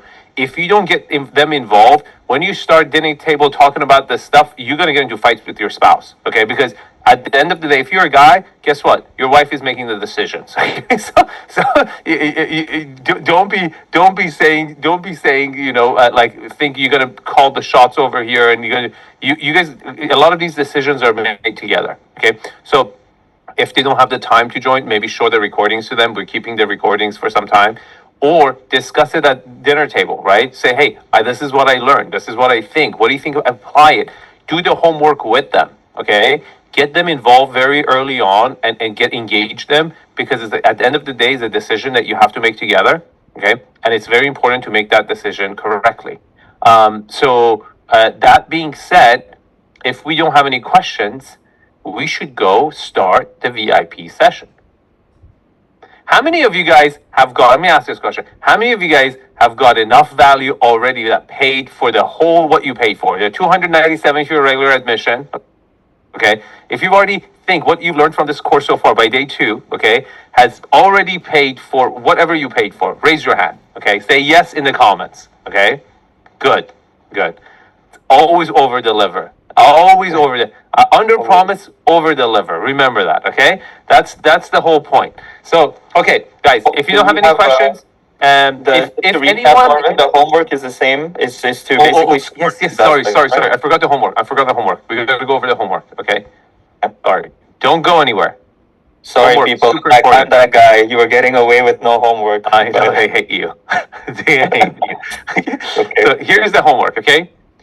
Go back, give a review on Facebook if you feel like you're ready, okay? If you already got a ton of value, give it. If you're not happy still, you think like you're not getting enough value, wait a couple more days because it's going to stack up more and more and more, okay? But if you want a refund, you got to give me a review, good or bad, okay? If it's bad, I want to know what I'm doing wrong so I can improve and at least get something back in return, right? Watch 30 TikTok videos instead of Netflix, right? Again, go watch these TikTok videos I posted. They're very short. They're literally, each one of them is only 60 seconds, okay? So you can watch 30 of them in 30 minutes. Very easy, and scroll up and I go rate all these properties. I go over the 10 principles and I just rate them. It will be very, very educational for you. And then again, go watch another 12 videos of my really crappy videos, my old videos, okay? When I didn't know what I was doing. But the information there is very valuable and they're very short videos. They're like 3 to 5 minutes. They're tiny short videos. They're long format videos, but I tell 3 things positive and 3 things negative about every property I talk about. Very educational in a very short amount of time, okay? Then I want you to take 5 properties at the very minimum, okay? Your current home, your parents' home, your ex-girlfriend's home, your ex-husband's work, your uncle's house, okay? The house that you've had a crush on since you were a little kid, okay? The house that your dream home that you walk by, okay? Go find the pictures online and start critiquing them using now the 3 other, hopefully the same property you were working on. Now I want you to go in and rate these scores: location, orientation, privacy, and views, okay? I want you guys to go score these elements, okay? Be honest with yourself. Don't lie to yourself. You're developing a palette, okay? So if it's your own property, be as honest as you can. Be objective as possible. You don't want to taint your own palette in this, okay? So be honest, be objective, keep doing it. You only get better. You only start understanding the relationships between the principles by practicing, okay? That I can't teach you because there's infinite amount of possibilities, right? With the 10 principles. What if one is like this, the third one is like that, the fourth one, there's infinite amount of possibility. Just practice is what makes it perfect, okay? Now, I also in your homework worksheet, you have a space for property scoring, so you can jump in and do this. And if you want to jump into VIP, Aaron, drop a link in the Facebook group, okay? So people can join and ask their questions. Otherwise, arrivederci. We are going to VIP. I'll see you guys tomorrow and show up on time. See you guys later. Bye. Amazing. 1 second.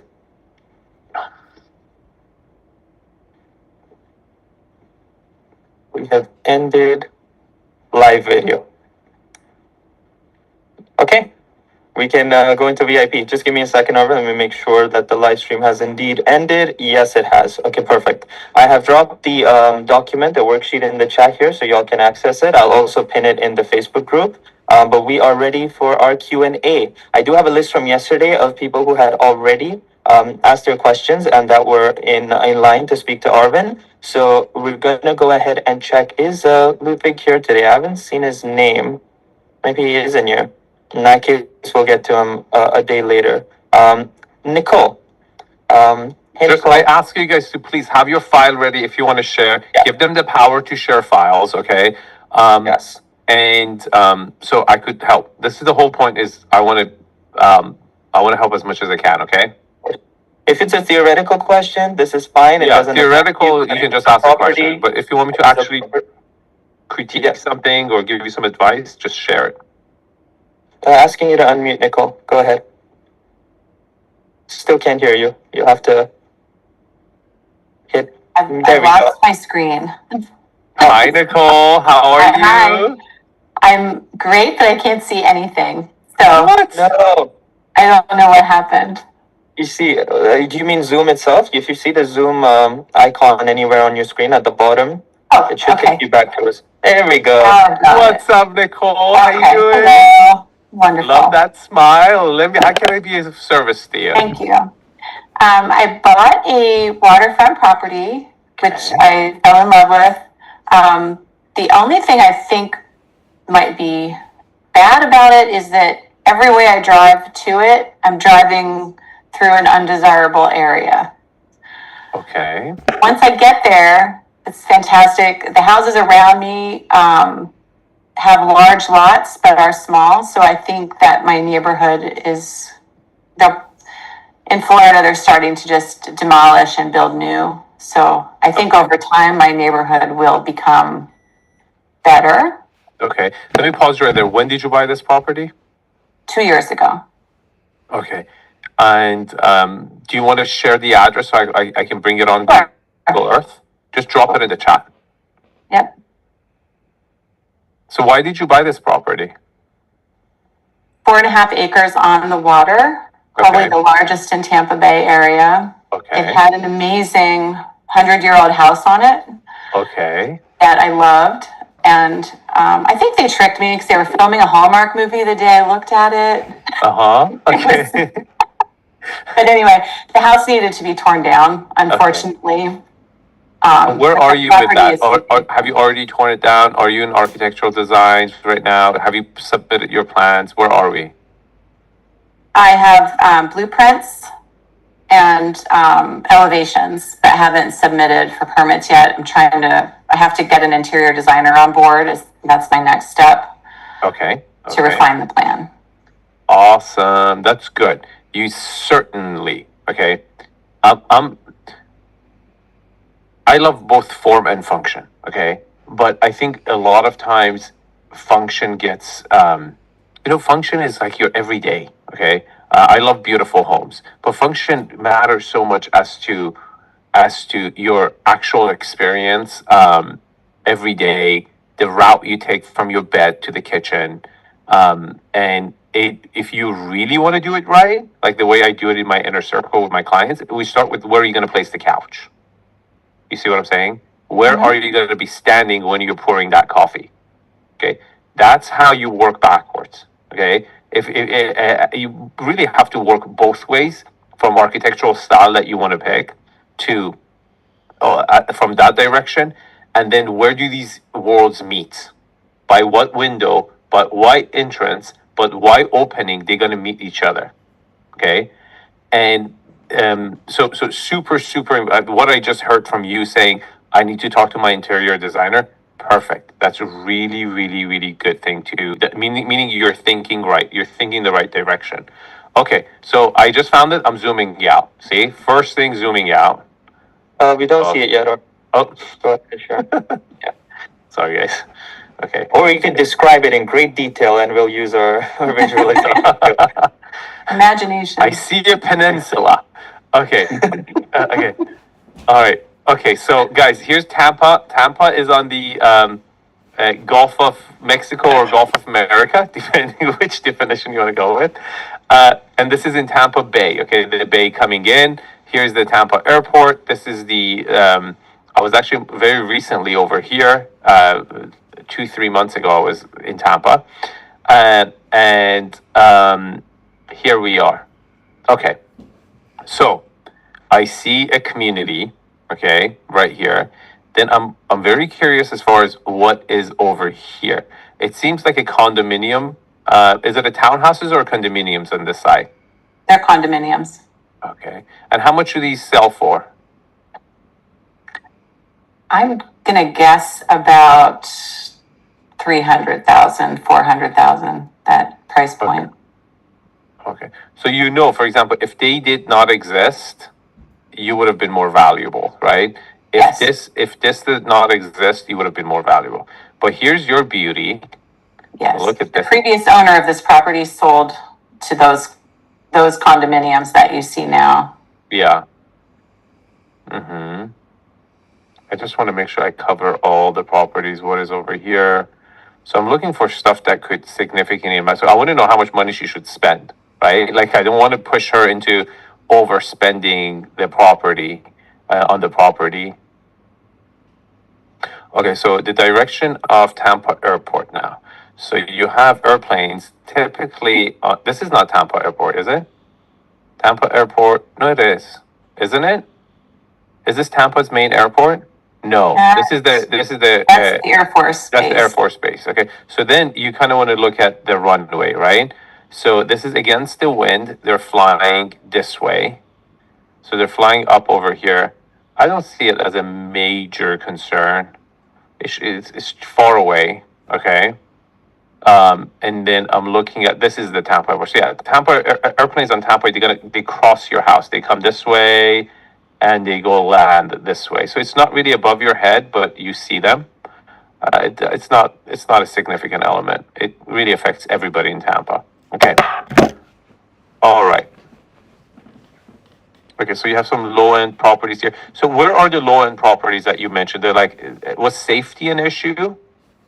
No, Okay. but the major street there, 4th Street, Mm-hmm. if you travel that Which way gets worse? north, Okay. that's the way into town. Okay. Okay. All right. I really think I like the parcel. Okay. I like the parcel, and now I kind of want to look at its topography. Oh, pretty flat. Very flat.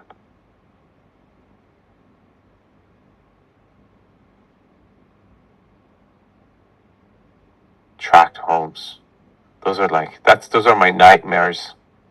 That's like, you want to know what my nightmares are about? It's like my wife trying to convince me buying a tract home development. That's like what I'm scared of one day. So there was a fence there, and the fence got damaged in the hurricane, so we made a deal with them to build a wall, and we would pay for half of the wall. That's good. That's good. Okay. All right. So what is your question? Thank you for sharing. Beautiful parcel of land. This is really cool.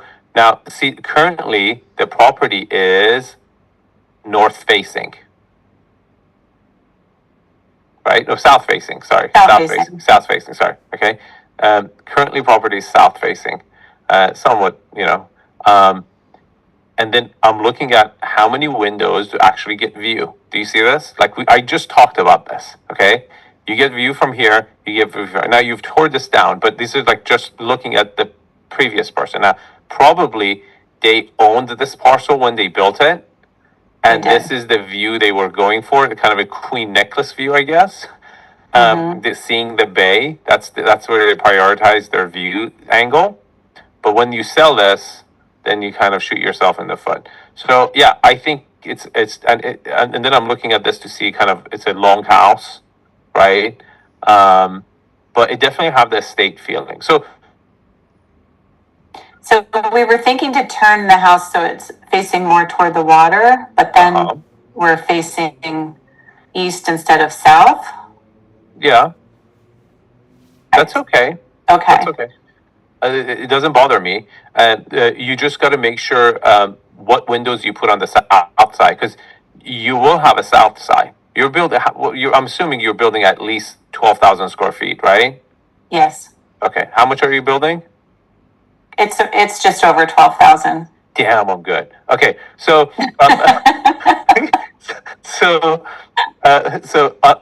on this side, okay.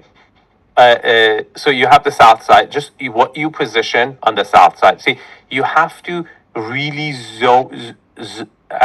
think about. Like I've critiqued RD's videos, right?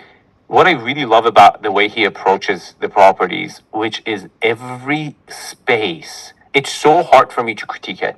It's so hard for me to trust me. I try. Okay, I try to find the flaws in it, and it just everything seems like he thought about it, right? So when you enter, what's your wow factor? Okay, first of all, where do you want to put the entrance to the property? Because the current driveway is here, right? Yes, we'll be moving it. Where do you want to position it to? Have you thought about that? Close to where you keep Here? moving the house. Here? No, I think we're gonna pull it back closer to the old driveway, like right in between, so that we have a curvy way in with more length to it. This property had two entrances. One was very, very short, and then the other one was the long one. Is the swimming pool yours or is it the community pool? That was there with the old house, but it's demolished. Okay, but it's your property. That's our mind you. property. Okay. Oh my God, this would be so fun to help you with. This would be a fun project. Okay, so you have so much to do. Okay, so I would. Okay, so the way I want to kind of put you in the right direction here. Okay, you have a humongous. I think one of the first questions that you should ask yourself is that what landscaping. Okay, so what I really think, if I was going to recommend you, because you have so much land, okay, that what to start doing. Have you talked to any landscape architect? A little bit. We actually had to clean out a lot of the trees. I want a little higher level. Okay, I want a little bit of a higher level, like an artist. Okay, here, where like I would be like one of the things I would be like, I have so much land that where I'm going to place the private driveway is going to significantly could either increase or decrease how I partition the land to give it more utility. Okay, so I would think about what do I want from this extra pieces of parcel, like especially this part. Okay, do I want a tennis court? Do I want a putting green? Do I want a playground for kids? Do I want a guest house? Do I want a garage? Like if I'm collecting cars, what do I want to do with this? Okay, this is a lot easier to figure out what to do over here. Okay, but do not neglect this. Okay, I was thinking sport court for there actually. Okay, but sport court is like it would take this much space. That's like, True. yeah, you have so much, you know. So it's so funny because when people when a lot of mistakes happen when you have too much space, you don't know what to do with it. Okay, so just to throw some ideas at you. Okay, I don't know. Are you married with kids, grandkids, kids? Just one How old child are your left. kids? The oldest is 35 and the youngest is 12. Ooh, nice separation. Okay, so is the 35-year-old grandkids coming anytime soon? Yes. Okay, so how old are they going to be? When?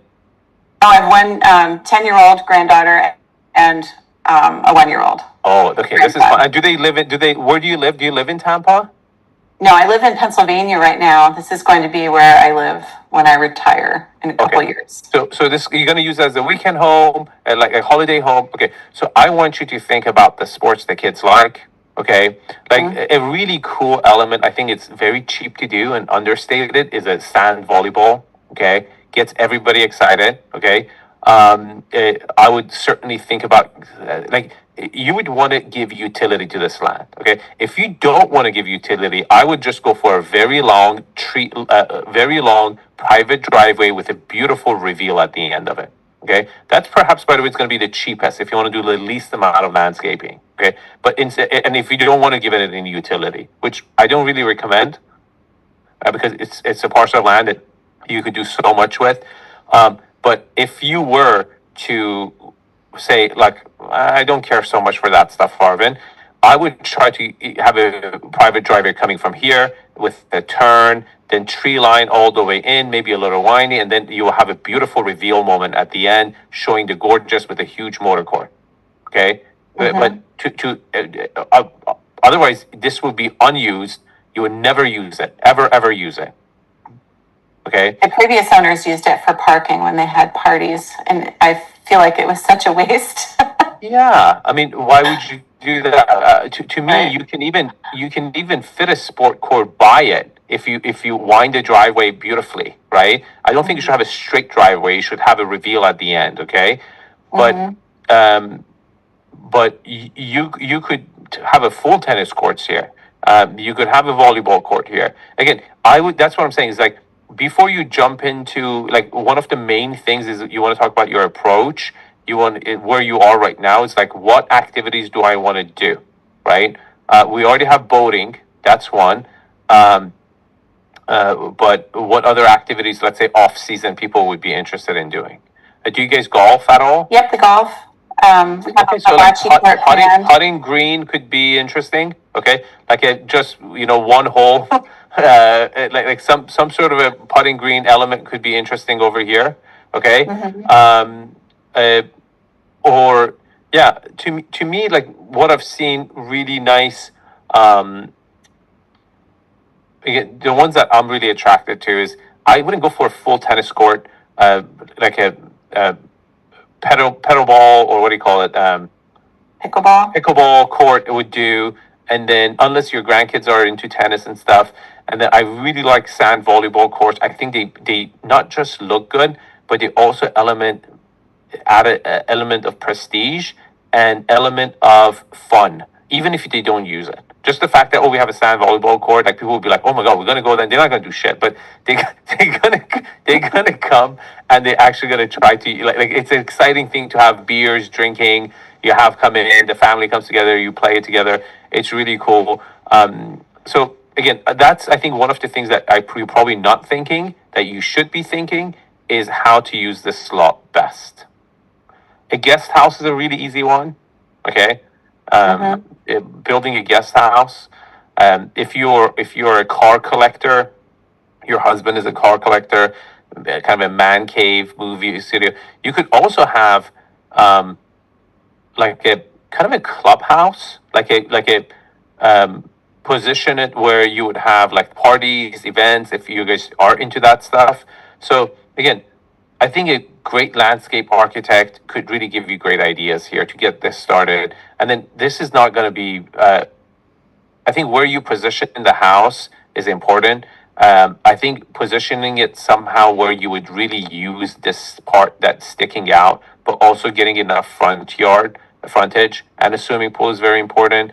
But you really have a blessing here. You have an opportunity to really make I would say, tell a story that it's not being told in Tampa. What I can tell you is that, no offense to people in Florida, but the palate taste level is extremely poor. Okay, very, very poor. Your competition is not going to be anywhere close to this. And I know you're not looking to sell this, but if you're looking for a legacy estate, this property has the potential to one day be maybe one of the most expensive houses in Tampa, because how you tell that story, how you differentiate it, because your competition is not doing that. I'll promise you. So, I sent you the floor plan and how it sits on the land, and I think you're going to be disappointed because I keep staring at it and thinking we're not using the lot right. let me take a look. Oh, here it is. Sorry. I think based on everyone here, you're all paying attention, but I just want to reiterate and say there's so much we can all learn. Like the biggest takeaway here is how I think it's almost easier when there's less space, but with the moment there's more, and this can be scaled down to any example, the decision making just matters so much. So I hope that's what you're taking away from. As exciting as it is to just look at, oh, I wonder what Nicole's going to do with her house. It's about more than that, right? It's about what you do when you see space, how your brain works, how Arvin's mind works, what we can take away from it. Cool. Okay. Yeah, you're not wrong about that. Okay, so hold on. Where is this file? Why can I, hold on, share screen. Here we go. Okay. Okay, but I have no idea where you're positioning the house on the lot. I think it's the last page of this. Is it? I don't see it. Oh, maybe I didn't attach that one. Yeah. I can already tell this stairway is super tight. This width is not ideal. And I don't know about. Yeah, I have to.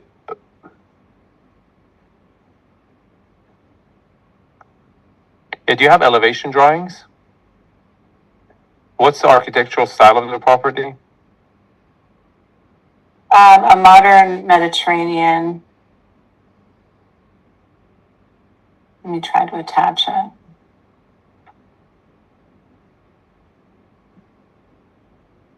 Is that the style you would have recommended, Arvin, for the area, for the land? I don't know, modern Mediterranean. I would have there's a lot of styles that would go. I would say like Italian Mediterranean would have looked really good for this location.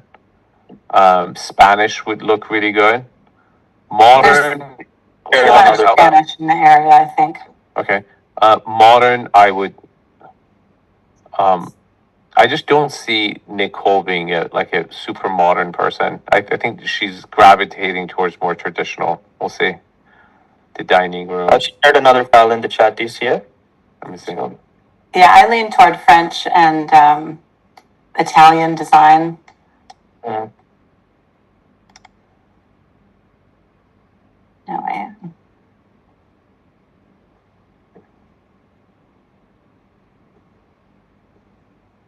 Where then does the modern come from, Nicole? My husband. He says he likes modern, but then we look at modern and he thinks it's cold. So he said we should do modern ceilings and live in a modern way, but have our house be timeless. Okay. Do you have the back facade? I can't find it. Let me see here. I just filed it. Yeah, I would say this is a lot more like kind of French than Mediterranean style. It's very classic, very classic, very estate feel. And I don't see where it sits on the lot. The new file, it's in there. There's another one. I put in the wrong file. I'm sorry, everybody. Sorry. Have your files ready, guys. I know. Okay. I clicked on the old file, not the new file. There'll be rear elevations and the house on the lot for the new files. All right. Did I download it? Elevation divide side. Sorry, guys. Boom. Cancel. So this last one it is, right? Mm-hmm. Uh-huh. Oh, we don't see it yet, yeah? Yeah, I see it now. Okay. We'll have to share.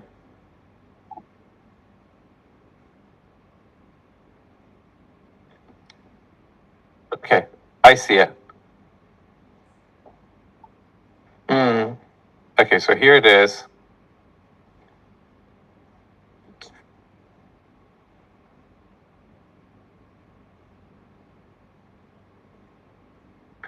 Okay, the facade is a little too busy. Okay. Mm-hmm.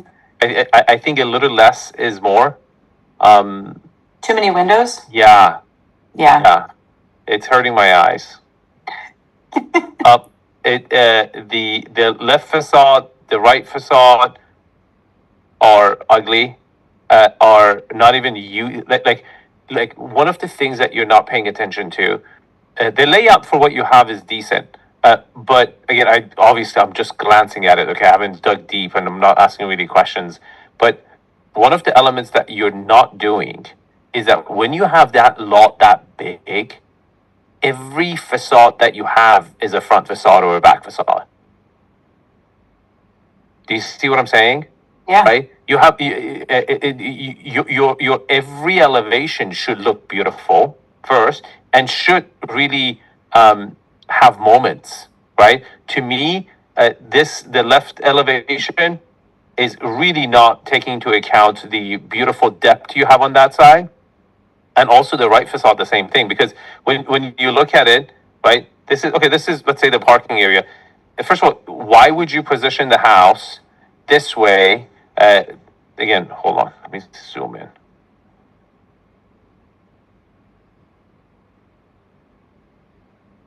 How can I zoom in? Well, as soon as I do this, why can I zoom in? Oh, here we go. I gotta go over here. Okay.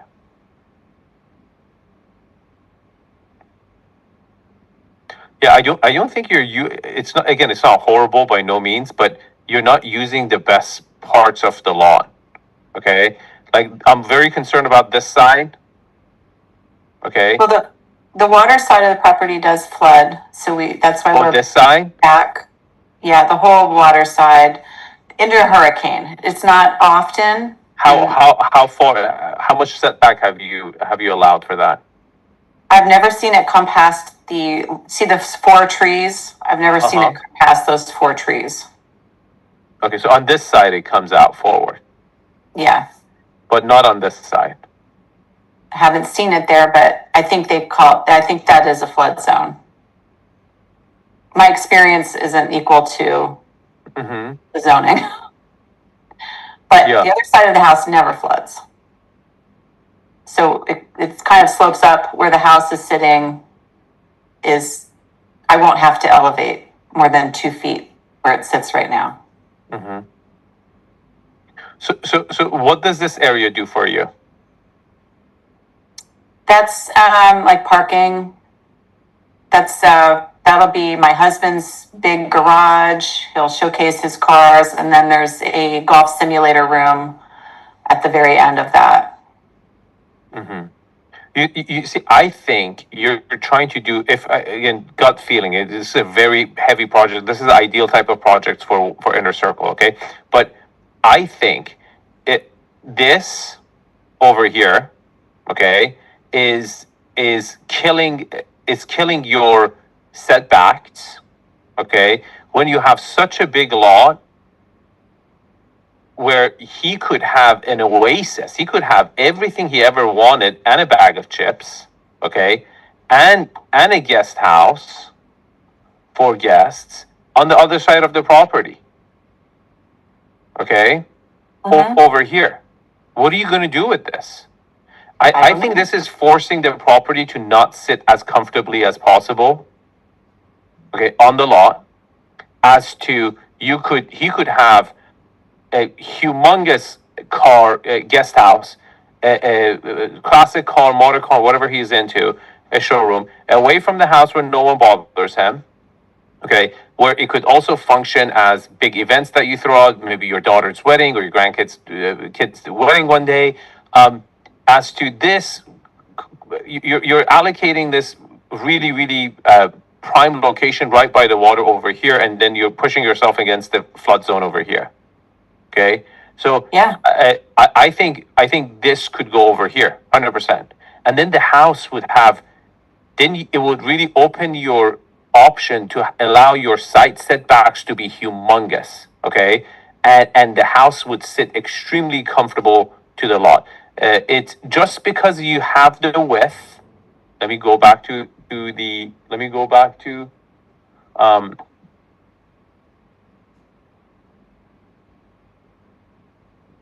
Is this interesting for everyone listening?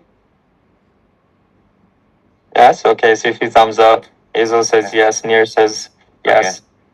You're going to laugh, but my husband said he'd love a water view while he's washing his car. Okay. That's why the garage is there, but I totally agree. Okay. It would look more comfortable in that other space. You're just allocating a ton of space to, again, to me, this area, these are all prime areas where your property could really comfortably have that indoor-outdoor feeling. Yeah. Oh, sorry. Here we go. Share. Okay. So, you see, this area of the lawn, okay, I know it gets flooded, okay, but how often does that happen, and how often it will be affected? And also this area of the lawn, okay? To me, just because you have the width, you're killing it with the motor court and the car situation as to you could really let, for example, this side of the property on the right side to be a place where you could have an amazing breakfast experience. If you look at really old estates, which I would really encourage you to look at, because you really have the land for it, they would allocate the east side of the property to the breakfast area, the west side of the property to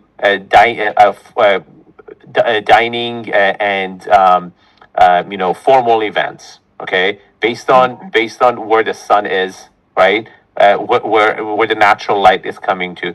You really have this opportunity to have these open indoor outdoor flows from both sides, all sides of the property. Okay, and I think that is killing it and not utilizing the best part. Now that's between you and your husband, but from first glance, I would say you're making it a long house without really and sacrificing your side yards, which is a huge strength of this lot.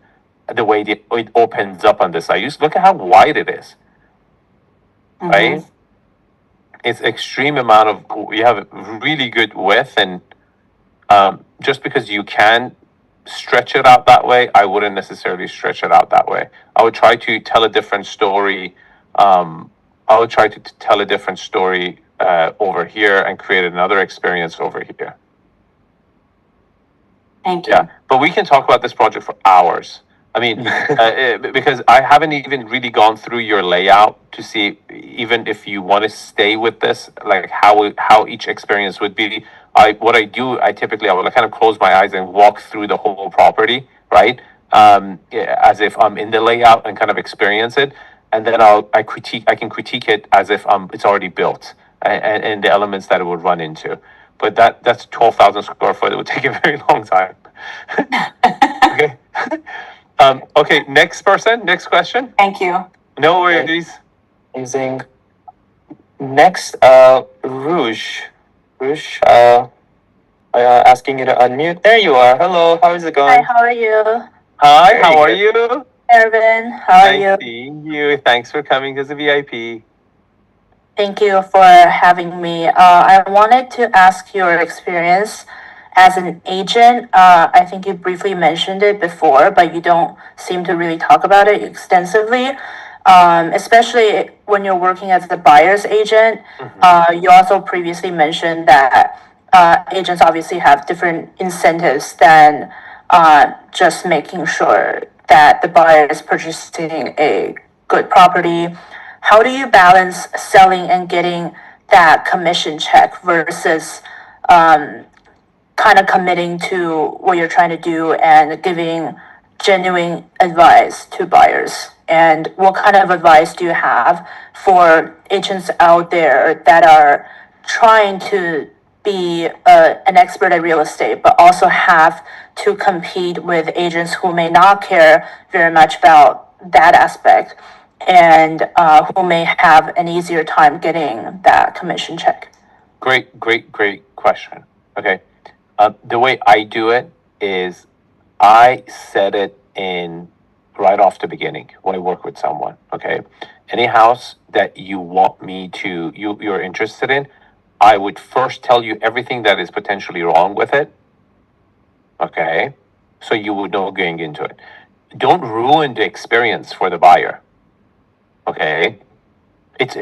My house has flaws. Your house, if all our houses has flaws. Okay. It's not about not buying. It's not about being too difficult. No, it's about you. When I took the oath to become a real estate agent, I took it as the fiduciary responsibility I have towards it. Okay, that if I know something, I should tell them. Okay, so you just want to say, like, you could be as an easy as a list. Okay, you email. Okay, if you don't want to create that animosity between your agent, your client, and yourself, okay, you could say, hey, I know this property is this. Here's a list of everything I like about it, and here's a list of everything I don't like about it. And you can preface this like, hey, a lot of agents don't share this part, okay, but I find it part of my fiduciary responsibility to tell you what I know, okay, and to me these are negatives, and don't put ifs and buts, okay. Don't ever say something like, yeah, this view sucks, but you do get a boathouse. Okay, it just sucks. Okay, you walk away from that one and you state the other one, and I can tell you, it's not for everyone. You will turn off some people. Okay, there's certain people who want to be in the dark. They enjoy. They are so down. They're so brainwashed as looking as they see homes as an extension of their body.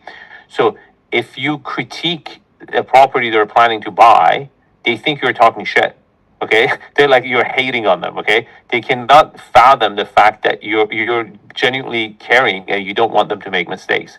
So you will, by definition, will create your own. You will attract a certain type of people to you. Okay, so my people, they want me to critique them. Okay, to critique their property. I get invited to homes that they're not even buying to selling, or they just want me to critique it for them. Okay, because they just want to know. So I attract people who are curious, are seekers. Okay, who want to learn, right? And there's a lot of people who are not interested in this. They want to live in a la la land, and you might turn those people off. Okay, and you should be, if you want to take the route that I'm taking, you should take that to consideration. Okay. Hope that answered you. I salute you. It's not an easy route. It's not the most profitable either. I can tell you, when the interest rates were going high in 2020, I have a database of about 50,000 clients, okay, of buyers and sellers in Los Angeles, okay. I sent an email to all of them. I had a connection with First Republic Bank. You remember First Republic? It went bankrupt. Here's why it went bankrupt. Because they were giving amazing loans. Okay, really, really good loans. So I have a high-level connection with First Republic Bank. And I put the golden handcuffs on all my own clients. I told them, you're not going to be able to get, okay, these rates before. And if you call this real estate, this loan person from First Republic, and I got all my clients 2.5% 10-year interest-only loans, or 7%, 75% 30-year interest-only fixed-year rates. Okay, and during the COVID crisis, when my clients will call me, they would say, Arvin, we're looking to sell our house, and I would be like, hey, I know I can sell your house like this because the market is really hot, but I'm not going to buy a house for you I'm not going to sell your house because I can sell your house in a week. Let's first find a house for you. As to 99% of the agents would say, okay, let's list the house. Okay. And then they list the house, offer comes, and now your seller is in a very uncomfortable position because the truth is the inventory outside is shit. There's no good homes to find. And they just sold the house that maybe they shouldn't have. And because they didn't realize that there's not enough good homes because the inventory was so tight. So it's like, look, let's first find you a home that you love. And I would say 50% of my clients realize that their house that they're living on is better than the house that they're selling. Okay, they would buy, so they didn't sell. So I would say 50% of it.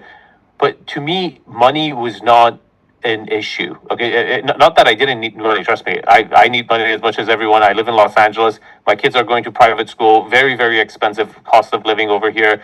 And I'm very eager to have money and make money. I'm not a communist. Okay, like I'm definitely a capitalist. Okay, but to me the job is this. Okay, to me the job is doing the right thing. Okay, I cannot. Then I'm not doing my job. Then like I can't live by myself being a fraud. Right? To me, that's being a fraud. Like that's bad intent. Somebody's trusted you, and you trick them into losing their good house, buying a crappy house, when they really you should have given them the foresight. Okay. Just a follow up. Sure. I think people who really gravitate towards your style are really loyal and will certainly refer a lot of people. I think you definitely created your own niche, so to say. Do you think it was worth it, and it was not just in the moral aspect? Do you think you ended up being more successful as an agent in the long term, and how long of a curve did you have to go again? Long curve, very long curve. Okay, initially was maybe for 2 years was worse. Okay, I could have made a lot more money just shutting up and telling my clients, okay, let's list your house, we'll find you something else. I could have probably made close to $1 million more during 2021 and 2022. Okay, when I went completely against the opposite, and I said, no, like get a good loan. You don't sell. literally would tell them, don't sell till you find the one that you like. Okay. But I don't measure I'm not worried about making money. I know myself. I know how hard I work. I know how much I work myself. I'm not worried about, my net worth being, I know I will be extremely wealthy, sooner or later, and I will get there, and I just want to get there my way, right? I want to get there the way I will look back and say, I did it my way. And, now my, consulting business is humongous. I make a lot of money from my consulting business. And I really enjoy my consulting business. I think it is just so much joy when you save money, millions of dollars for people, literally millions of dollars, right? And they refer their friends, they refer their family people. And I'm dealing with really high caliber people, billionaires and really, really wealthy people. So, and people who are buying, $2 to $4 million homes are also in the consulting program. But it just, and I have a community. I have people like my inner circle, like we're friends, right? Like, so I have a little community. I'm extremely happy with my path. Extremely. I wouldn't have changed it for a bet. What percentage of just random people you've worked with do you think that appreciate? I don't take new clients right now. So I like, if you were to call me, I don't take it. Like, if you wanted to transact with me, I don't ever cold call. I don't ever reach out to convince somebody to work with me. All I get is leads from the internet, from YouTube, from all my social media accounts that they come and they want help.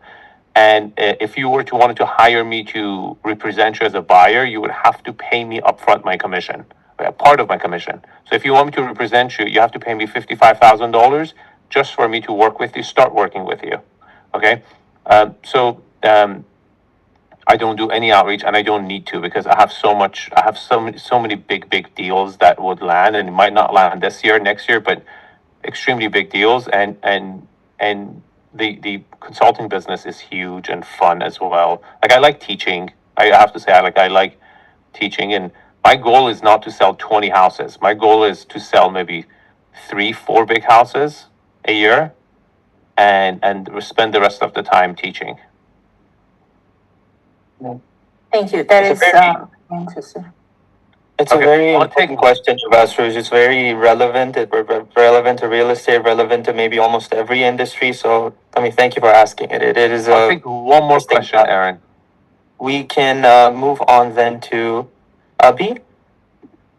Go ahead, Abhi. What's your question? Asking you to unmute yourself. Okay. Hey, how's it going? Hey, Arvin. Hey, what's up, buddy? How you doing? Good. I live in New Jersey, and it's very tract homey, but I'm also near a lot of ultra high net worth individuals. One of them is a family friend, and they're building a home. They have a massive plot, and they're basically subdividing it and building a second home. Okay. I have basic layout information, but I think I'll hold off on my question actually until later. I just want to have the right drawings and get more detailed feedback. Sure. I think it's better if you have a direct question, because and have your question ready. Say when you come in, say, Arvin, my question is, and be particular about the layout. So like me analyzing it with Nicole. It's a 12,000 square foot lot. I don't even know where to start. It would be much better to say hey, do you like the location of the kitchen with respect to the formal living room, right? So to me, to do a full analysis on the whole 12,000 square foot layout is there's a lot of moving parts, right? So it would take me at least a couple of hours to analyze that layout and poke all its flaws, because I have to see how the downstairs connects to upstairs, how it sits on the lot. It's very time consuming.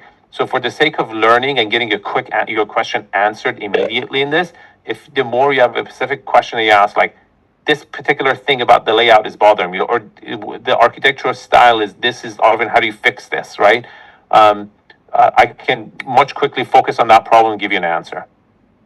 Got it. Thank you. And I was really on yesterday. It was, what's the difference between a through lot and then a key lot? I didn't understand that when you're going over. Through lot is a lot that it connects two streets together. So you have two access points.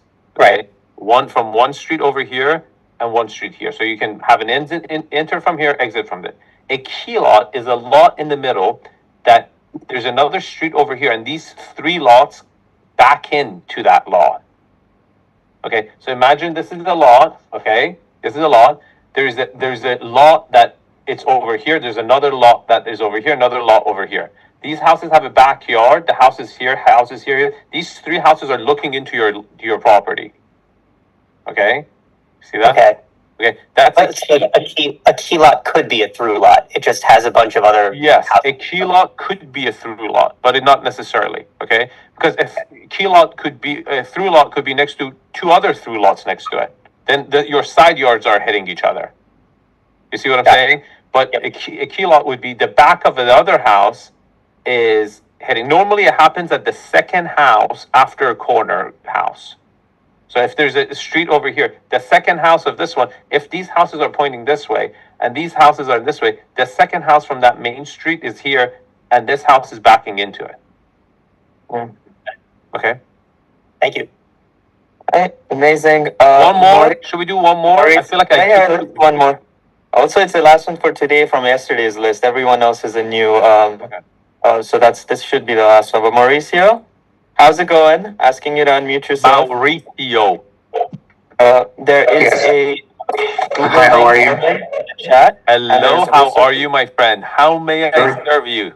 Yeah, so I bought a property, a lot in 2019 in Portugal, between Lisbon and Porto, in a dam, in a reservoir called Castelo do Bode. Okay. And so I just put the link of the location. I also have the plan. So I'm looking at a model. Arvin, so that's perfect. Arvin, real quick, making sure you have Google Map link and also a PDF I sent you. Okay, good. Go ahead, Mauricio. Yeah, and I'm adding the photos. I mean, if you can see.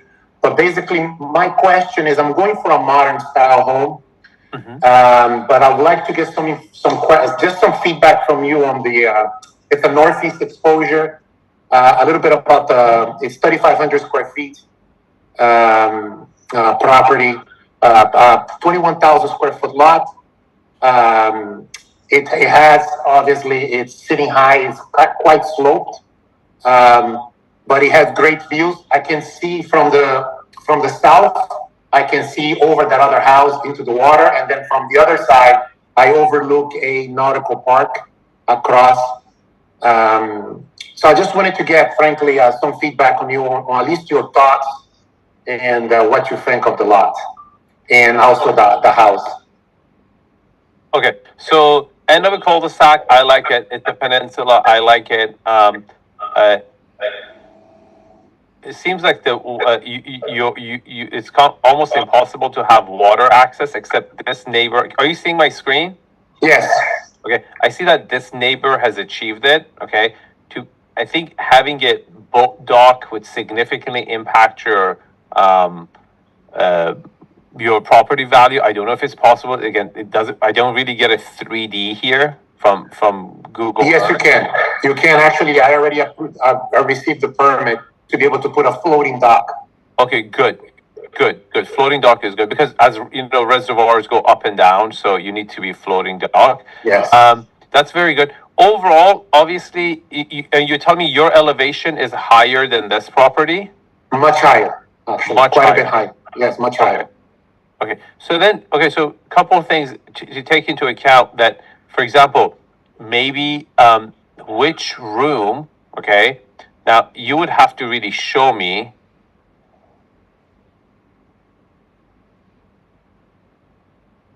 So I think the most important, it's relatively a narrow lot. Yes. Okay, it's pretty tight. So pay attention to where you bring the entrance of the house. Mm-hmm. Are you listening to what I'm saying?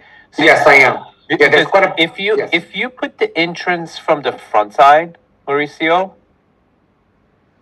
yes, you kind of kill your south side view.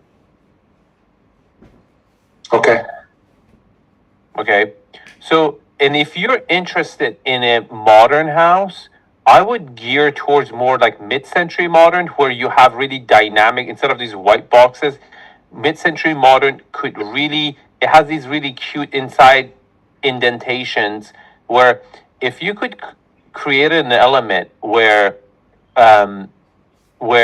you could get you could, at least on the second floor. Yeah, it's a 2-story home, right? Yes. Okay, at least on if you can do it on the first floor too, great. Okay, on the second floor, absolutely must, to make sure you get some sort of a living space on the south side, on the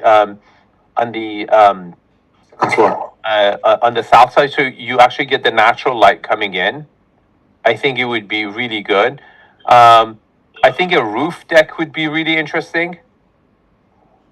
Arvin, if you look at the PDF, if you don't mind, I think it gives you a little bit more on the layout. Because frankly, there was a little bit of synchronicity finding your channel, because the plans that I'm getting, I've driven my architect in the last 3 weeks completely mad because of you, making an incredible amount of changes to the plan, adding a second room behind the master bedroom that could double as a let's say a child's room, or even. Are you sure this is the right thing you sent me? I didn't. Aaron, did you The file send it? the file called Castello de Baudre. Yeah. Yes. Hold on. This is the wrong file I downloaded. I can put it back on the chat. No, if it's good. It's just the most recent. You see it now, Arvin? In the Zoom chat, the latest file. Aman Shah, I see that one. Okay. No, I see them. I don't see the file. I see a map. 1 second. I will add it again. It'll take me 1 second. Okay, it's in the chat now. Just give me 1 second. It's loading. There you go.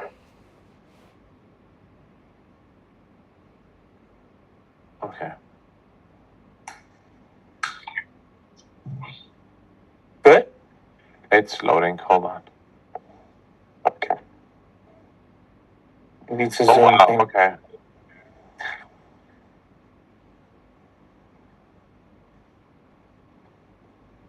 And by the way, Arvin is also it has a basement that I'm building underneath it, which I call the machine room.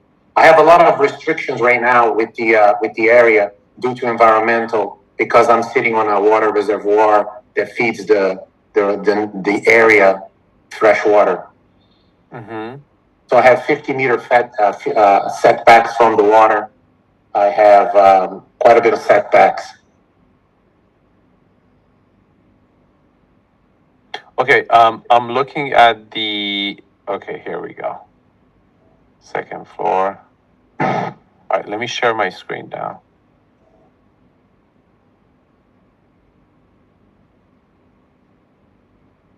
Okay, where is the pedestrian walkway to this property? Like when you park your car, You're muted, Mauricio. how do you enter the property?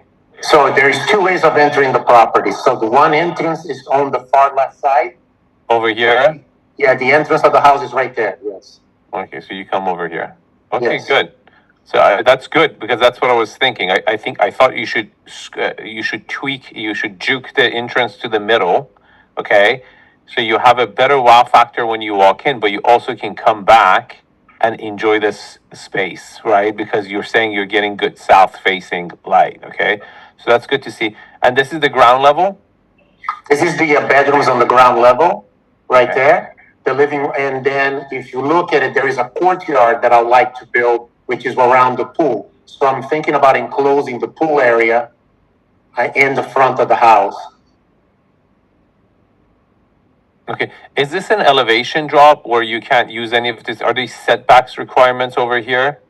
Yes, those are setback requirements, but the setback requirements on the right side are, it allows me, so if you see there where you just drew the box on the south side, on the This bottom. one? No, the other one on the bottom. Okay. Yeah, this is where the fire pit is. That is still not setback. The setback is actually at the end of your box on the bottom. That's when the setbacks start. Okay, so you're putting it, okay. A fire pit. Why? You're trying to utilize this view, you're putting your fire, Pit, thing yes. over. See, I don't know if that's a good idea. Okay. I don't think that's a good idea. I mean, look, as long as, okay, the fact that your views from the south side is not necessarily better than north side, is it? Does it matter which way you're looking? No, I mean the views from the south side on the second floor are incredible. Okay. On the north side, you can on the ground floor you can see blue, and you see nothing but the reservoir. Okay. So one of my, I think your front facade is pretty weak. Yes. Okay. So I don't like the way you have this parking. This kind of looks ridiculous. Okay. So to me, I would do a very cool mid-century carport over here. Okay. Where you can showcase your car. Okay. Way better than this. This modern design carports are super in. They look cool. It kind of showcases. There's a ton of examples of this. Okay, I would not put a fireplace over here. And then, is this area flat? Yes. Okay. What's your philosophy by putting the swimming pool away from the view? Because of the wind.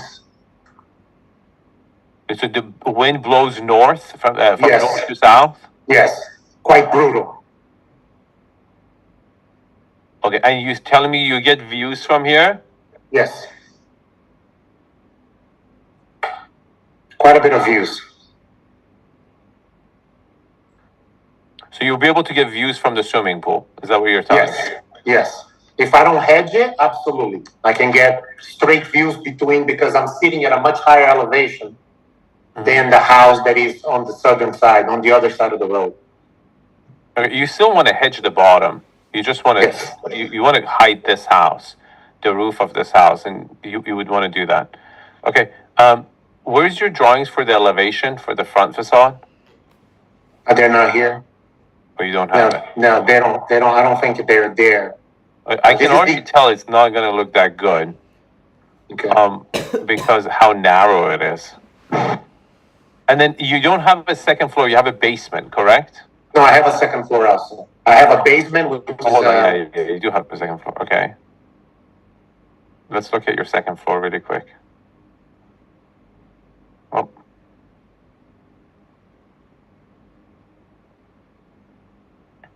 This is the first floor, right? The first floor, yes. Is this the second floor?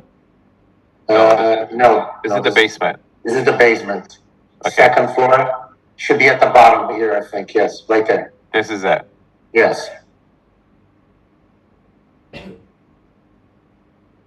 So this is the gym / whatever other room I need, which faces south. And this is the primary bedroom? Correct. Why don't you put the primary bedroom over here? Because then I don't get the north views. But you're telling me the south views is even better. Yeah, but then I'm overlooking the street. There's less, I felt that it was better to get the north views. Okay, and what is this? Is this the bathroom? No, this is actually an open deck, and that's actually a cold plunge. Oh, you're speaking my language. Okay. Okay, let me take a look over here.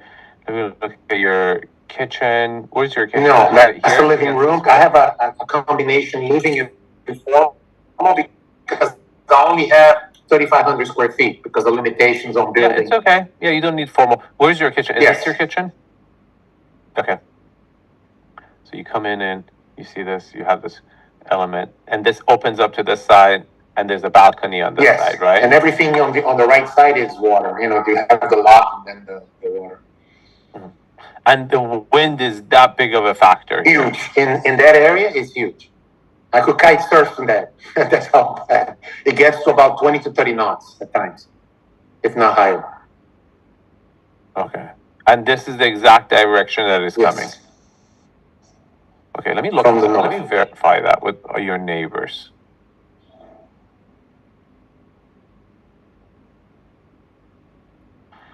Here we go. Oh, no, not this one.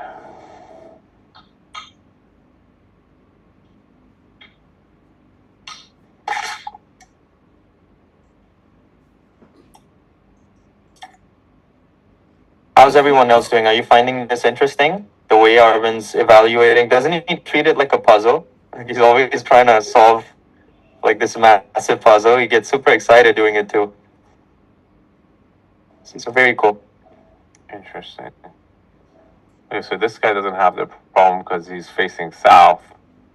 Did you know the fact that you were the north side was gonna have wind problems when you bought this lot? No, I mean, it was one of those things where it was, Arvan, to be very frank with you, I paid 115,000 euros for the lot. Okay. You couldn't go wrong with that, with the way Portugal has exploded in price. Mm-hmm. And I caught it right before COVID. And this is sort of my summer home. I have a property also here in Lisbon. I live in Abu Dhabi, believe it or not. I'm just visiting now. And I live right outside of Lisbon. I have a property right outside of Lisbon also. So this is going to be my summer/retirement home. You're a neighbor, Mauricio. So Yeah. Really? You said Abu Dhabi, right? Abu Dhabi, yeah. I'm in Sharjah. Okay, cool. We should hook up, man. Oh, interesting. Small world, isn't it? Yeah. I know Nebi said he's from Dubai, so that's also cool. Yeah. We haven't heard from him yet, but yep. There. See you. Okay, so your main question. Now I think I've got enough information to answer your main question. What do you want to know? I mean, bottom line is, look, I feel incredible privilege just to be able to be in this conversation with you. I'm going to be spending close to $1 million building this house, between everything. Mm-hmm. I just wanted to get your feedback on, what are your thoughts about it more than anything else. That's it. Okay. So overall, just the value of the carport was excellent. So overall, look, your neighbors are ugly. Okay. This guy is, come on, like you couldn't have done better than this, We still see the plans on the screen. Sorry. Which? I just literally went to the street view. Yeah, I was hoping you'd do that. That's pretty good, no? Okay. So like the level of architecture is very disappointing, and I know Portugal has some really good architects. Okay. So overall, first of all, the lake looks beautiful. Okay, the landscaping looks beautiful. It looks like it's being developed. There's another lot over here right next to you, but I would this is very disappointing. Like, this is a great lot, and it looked great on the thing, but what is this facade? Like, come on, like it's a shoebox. Also, your neighbor on this side is very, very average at best, I would say. This one is harder to see. For architectural style, I would really look at, have you looked at channel Local Project? No, I have not. Local Project? Okay. There's a YouTube channel called Local Project. Okay, you can get a ton of inspiration from that. Okay, I personally think a mid-century modern house would really do well, and Portugal has a very sophisticated modern architecture palette. People there, they have great architects, and I think you would get you can get the right architect to design it. I think having the carport center, the garage center is butt ugly. 100% you want to either move it to the left or move it to the right. Okay, create some space without, even if it's a separate, like you have to walk a little bit more. Okay, if it's a different elevation, right? Like if a house is sitting higher up and the carport is over here on the side, I think you could have a garage. Right? Or there's no indoor garage, right? No. Yeah. So then you gotta position your front yard. I'm gonna show you a video right now.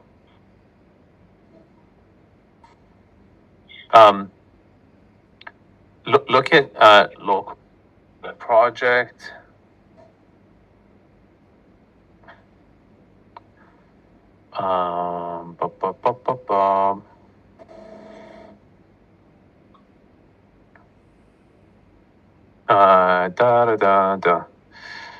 Let me go by views, most popular.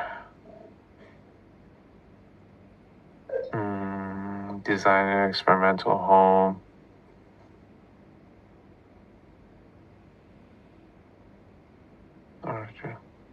Where did I see that property?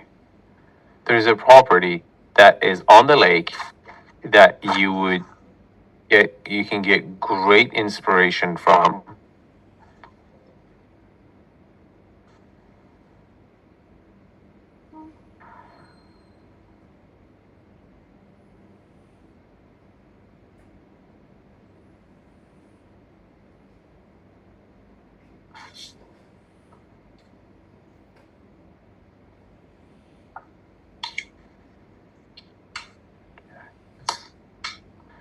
Nope, it's not here. Let me see. Lake. If I find it. Now I have to find it. Oh, here we go. I think this is it. Let me see. No, it's not here. I think it should say Palm Springs. Local project. Palm Spring. And I love Palm Springs style homes too. That's the other one story. You will love this. Okay, I found it. Great features throughout the terraces. Can you see my screen? Yes. Okay, watch this video.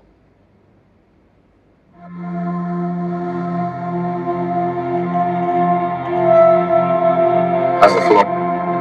There seems to be a lot of parallels, but Hold on, let me make sure it's optimized. It is optimized. Okay. it is. And I think a lot of that comes from a beautiful climate and the celebration of indoor and outdoor living. And that really was our role in this project, was to reinterpret the mid-century modernist style in Noosa Heads. My name's Oscar Booth from Tim Ditchfield Architects, and I was the project architect at Las Palmas. The site is located on the edge of Waber Creek, which is part of the Noosa River system. We're in southeast Queensland, 2 hours north of Brisbane, in a beautiful subtropical environment, and we're on the land of the Gubbi Gubbi people. The brief was really inspired by a trip to Palm Springs in California, where the client stayed in a... Look at that. Okay. Can you hear me? Yeah, I can hear you. I see what you're saying. Now, I don't know if the topography of your land allows this, okay? But if you, for your carport, if you could create a moment, okay, where either there's again, this is about the wind situation, okay? See, like right now you're coming to me at the very, very end of your design phase, okay? As to if you were working together from the very beginning, okay? You would have told me, Arvin, wind is a major concern, okay? I would have recommended a reverse U-shaped design like this house to you. Okay, why? Because your backyard is your front yard, which you're telling me gets really good views, and the house blocks the wind. At the same time, pay attention how the house flows. Donald Wexler mid-century home. This house gets its name from the old Las Palmas suburb, where lots of those famous homes are. We really wanted to be sympathetic to the neighbourhood on this project. So from the river side, it's not a dominant form. It's only 2 stories in a small portion. And same with the street. Okay, look at this. Okay. Look at the placement of the back. There's no backyard on this side. Okay, your backyard is on the front side. Your swimming pool is on the side as a dipping pool. But you still get that tease when you walk in. You saw the view right off the bat. I see. Okay, so this is all because you told me the wind is a major factor. Like 20, 30 miles per hour, kilometer per hour wind is no joke. Like it makes the space unusable. Okay, so then this is one of the most gorgeous front yards I've ever seen in my life. Look at this.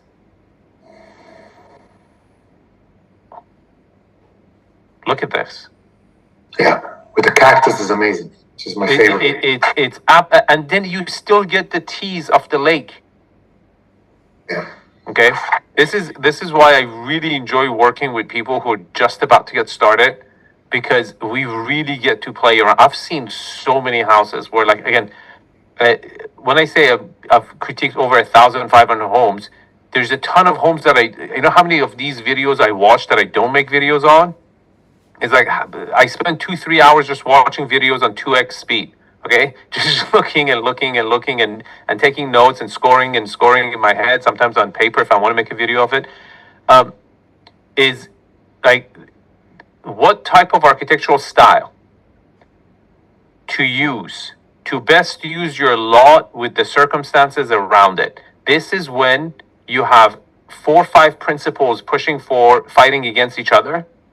And that's where, like, I come into play and say, like, I think this design will look the best because your front yard is also your backyard in your case, where you can use it, and you kind of have to put the swimming pool somewhere protected. Now, ideally, like, this is, I don't know where you are in your project, but if I was getting started, this is where I would have pushed you. Okay, this is the video I would have pushed you. This is the elements I would have said. Hey, let's look at the topography of the land. How much of this is possible? How much do we need to excavate to take off? Okay. The landing, you turn and get a glimpse of the river up close and personal, and you're greeted with a sensational view through to the mangroves and backdrop of Noosa. Down a couple of steps and a change of level increases the volume in the space, drawing you closer to the edge. The terrace that perches over the river feels like it's hovering above the riverbank with no balustrading, and really gives that intimate connection of river to house that we're after. There's many level changes in the house, and moving into the sunken lounge is one of them. It's a response to planning, and rather than being an aspect over the courtyard, and really amazing once they're opened up. Part of the brick and glazing. Of the concrete, we've chosen to use 3 different types. So we've got one being a smooth form, and the finishes reflect that. The end result is a home that is great to habitate for the 2 of them, and provides such an enrichment of their lives that they've reflected to me on many occasions. And for that, I'm very proud. This video is brought to you. Okay. So, hello? Yeah. Yes. Okay. Where's the screen? Hold on. I can't see anyone. Oh, show meeting. There we go. Okay. We're here. All right. So this would be a if we were working together, and like Nicole, like, this would be an example, like, if we were working together, we look at the lot, we'll see what architectural style would look good, what elements would fit in perfectly with this topography, with these conditions of the wind and everything else. Okay, I think you can take stuff from this video, okay, to make your front facade a lot more significant. Because what I saw, you're not doing really anything with the front facade to kind of give anything like this. Okay, any element like this, where I saw a glimpse of potential from where you positioned your swimming pool. Okay, where you can kind of create that moment. So I hope that was helpful. Would love to work on the project more in depth if it's meant to be. Yeah. I would like to. For now, that's all I have to say. Okay, I appreciate it, and I'm looking forward to working with you if possible. Awesome. Okay, guys. Answer Vitaly your question. Yes, we're absolutely going to cover. So the principles remaining are still, Arvin's going to talk about the architectural style, the finishes, all of that. So, and also how to apply these concepts in day 4 and 5. So yes. Yeah. Tomorrow we're going to cover 4 different elements, right? 4 different principles. One of them is architectural style. Obviously there's 50 different architectural styles. I can't cover all of them. Okay. But I will cover the principles behind what makes an architectural style good. That would apply to all of them, okay? So we're not gonna have time to cover 50 different architectural styles, but I will teach you guys what are the rules of making sure the architectural design is right, and how to spot flaws in day 4 and day 5, and how to correct the flaws. Okay. And we're going to go over finishes. I think finishes is a humongous part, an expensive part of designing homes, right? So if you're looking to, like, let's say you're in the mid phase of the property and you've picked an architectural style, just putting your color palette together, finishes together, is a humongous part of, like, what you're going to be spending a lot of time on, beside layout improvements and everything else. Okay. Love you guys. And I will see you guys tomorrow. Okay. Day 3. Let's get it. Let's go. Have a good day. Thank you all. Okay. Bye bye.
Hmm.